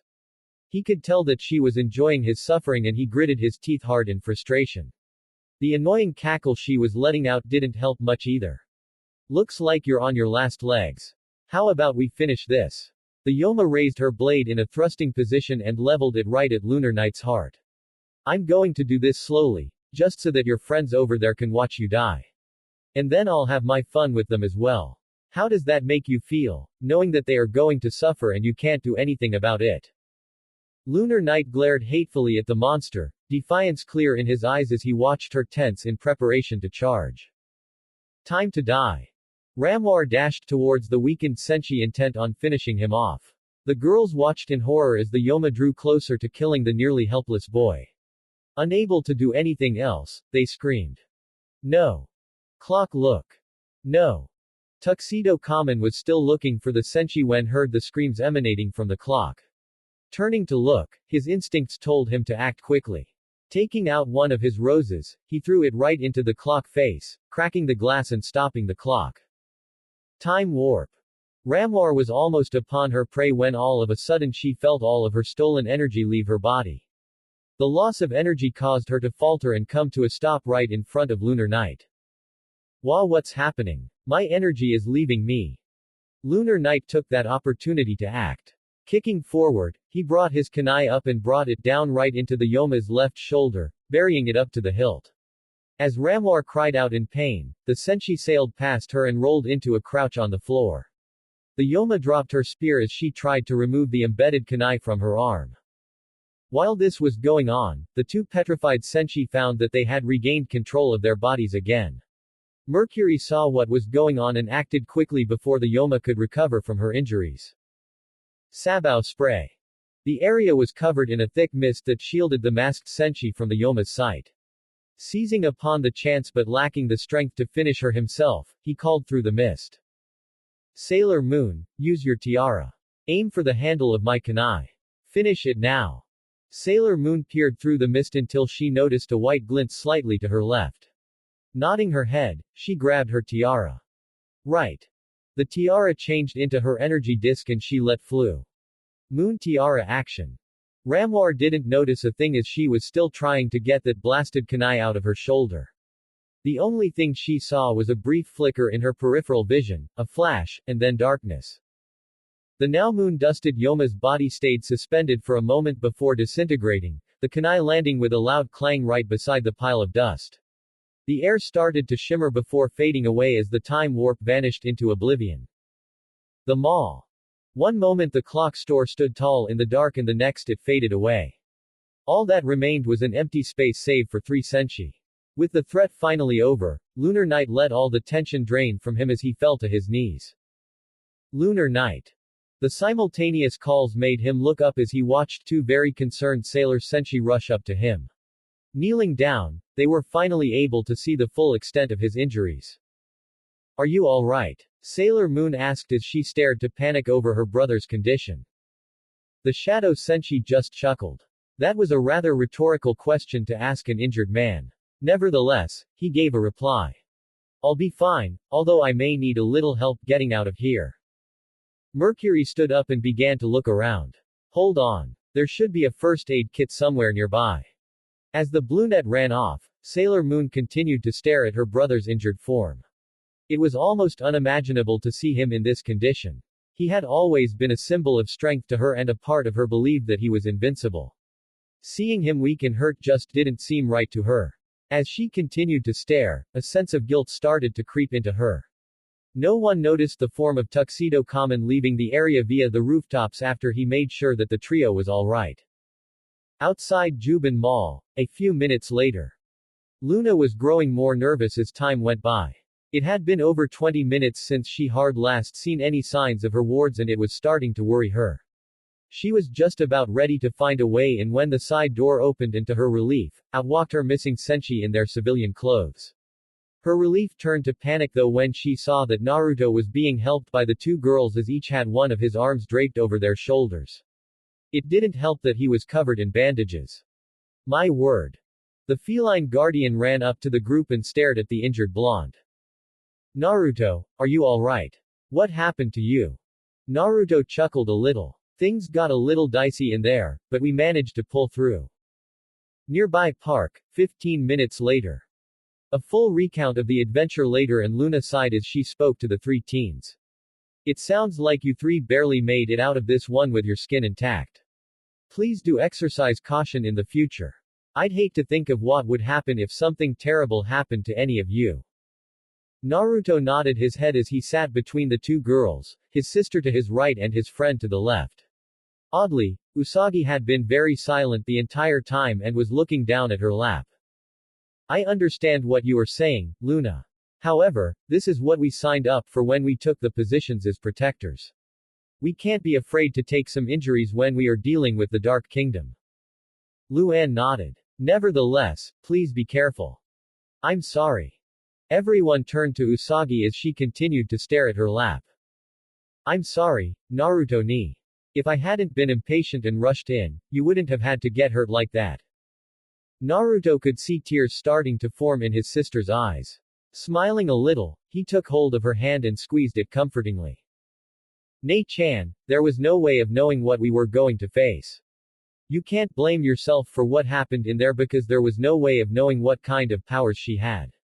The only thing we could do was try to adapt to the situation as best as possible, and this time it was just more difficult.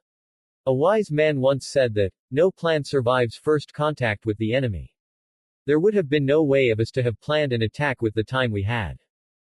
Usagi nodded, feeling a little better from her brother's words. But I want all of us to use this as a learning experience. While we cannot plan things, we also cannot charge in headlong at the start. We have to take a moment to analyze the situation and move accordingly. We are a team, and we must move and act as a team. Everyone nodded to his wise words. Soon Naruto stood up as he had regained some of his strength and turned to his team. Well, I think it's time we got home and checked in on everyone. I'm pretty sure that they are worried about us now that their heads are all clear. Amy realized something and spoke up. But Naruto, how are you going to explain your injuries? Naruto looked over himself and thought for a moment. We'll tell them that I got into a fist fight with a bunch of hyperactive knife-wielding thugs. Everyone stared at him for a moment as if he had lost his mind. Luna spoke out. Are you sure that is a good idea? Your parents won't be too happy. It's the only thing we've got to go on. I don't think we can say that we stopped a time-manipulative monster in a bogus clock store. Luna had to concede the point. A minute later everyone was heading home. However, just as Amy was leaving, Naruto called out to her. Amy. The girl turned around and saw Naruto looking at her with a smile. Thank you. Amy was taken aback by this and asked. What for? For patching me up. It's good to know that we have a great medic on our team. Amy couldn't help but smile at the praise. It was good to know that her training was useful in this situation. Finally, everyone left for home good and ready to let this very hectic day wind down.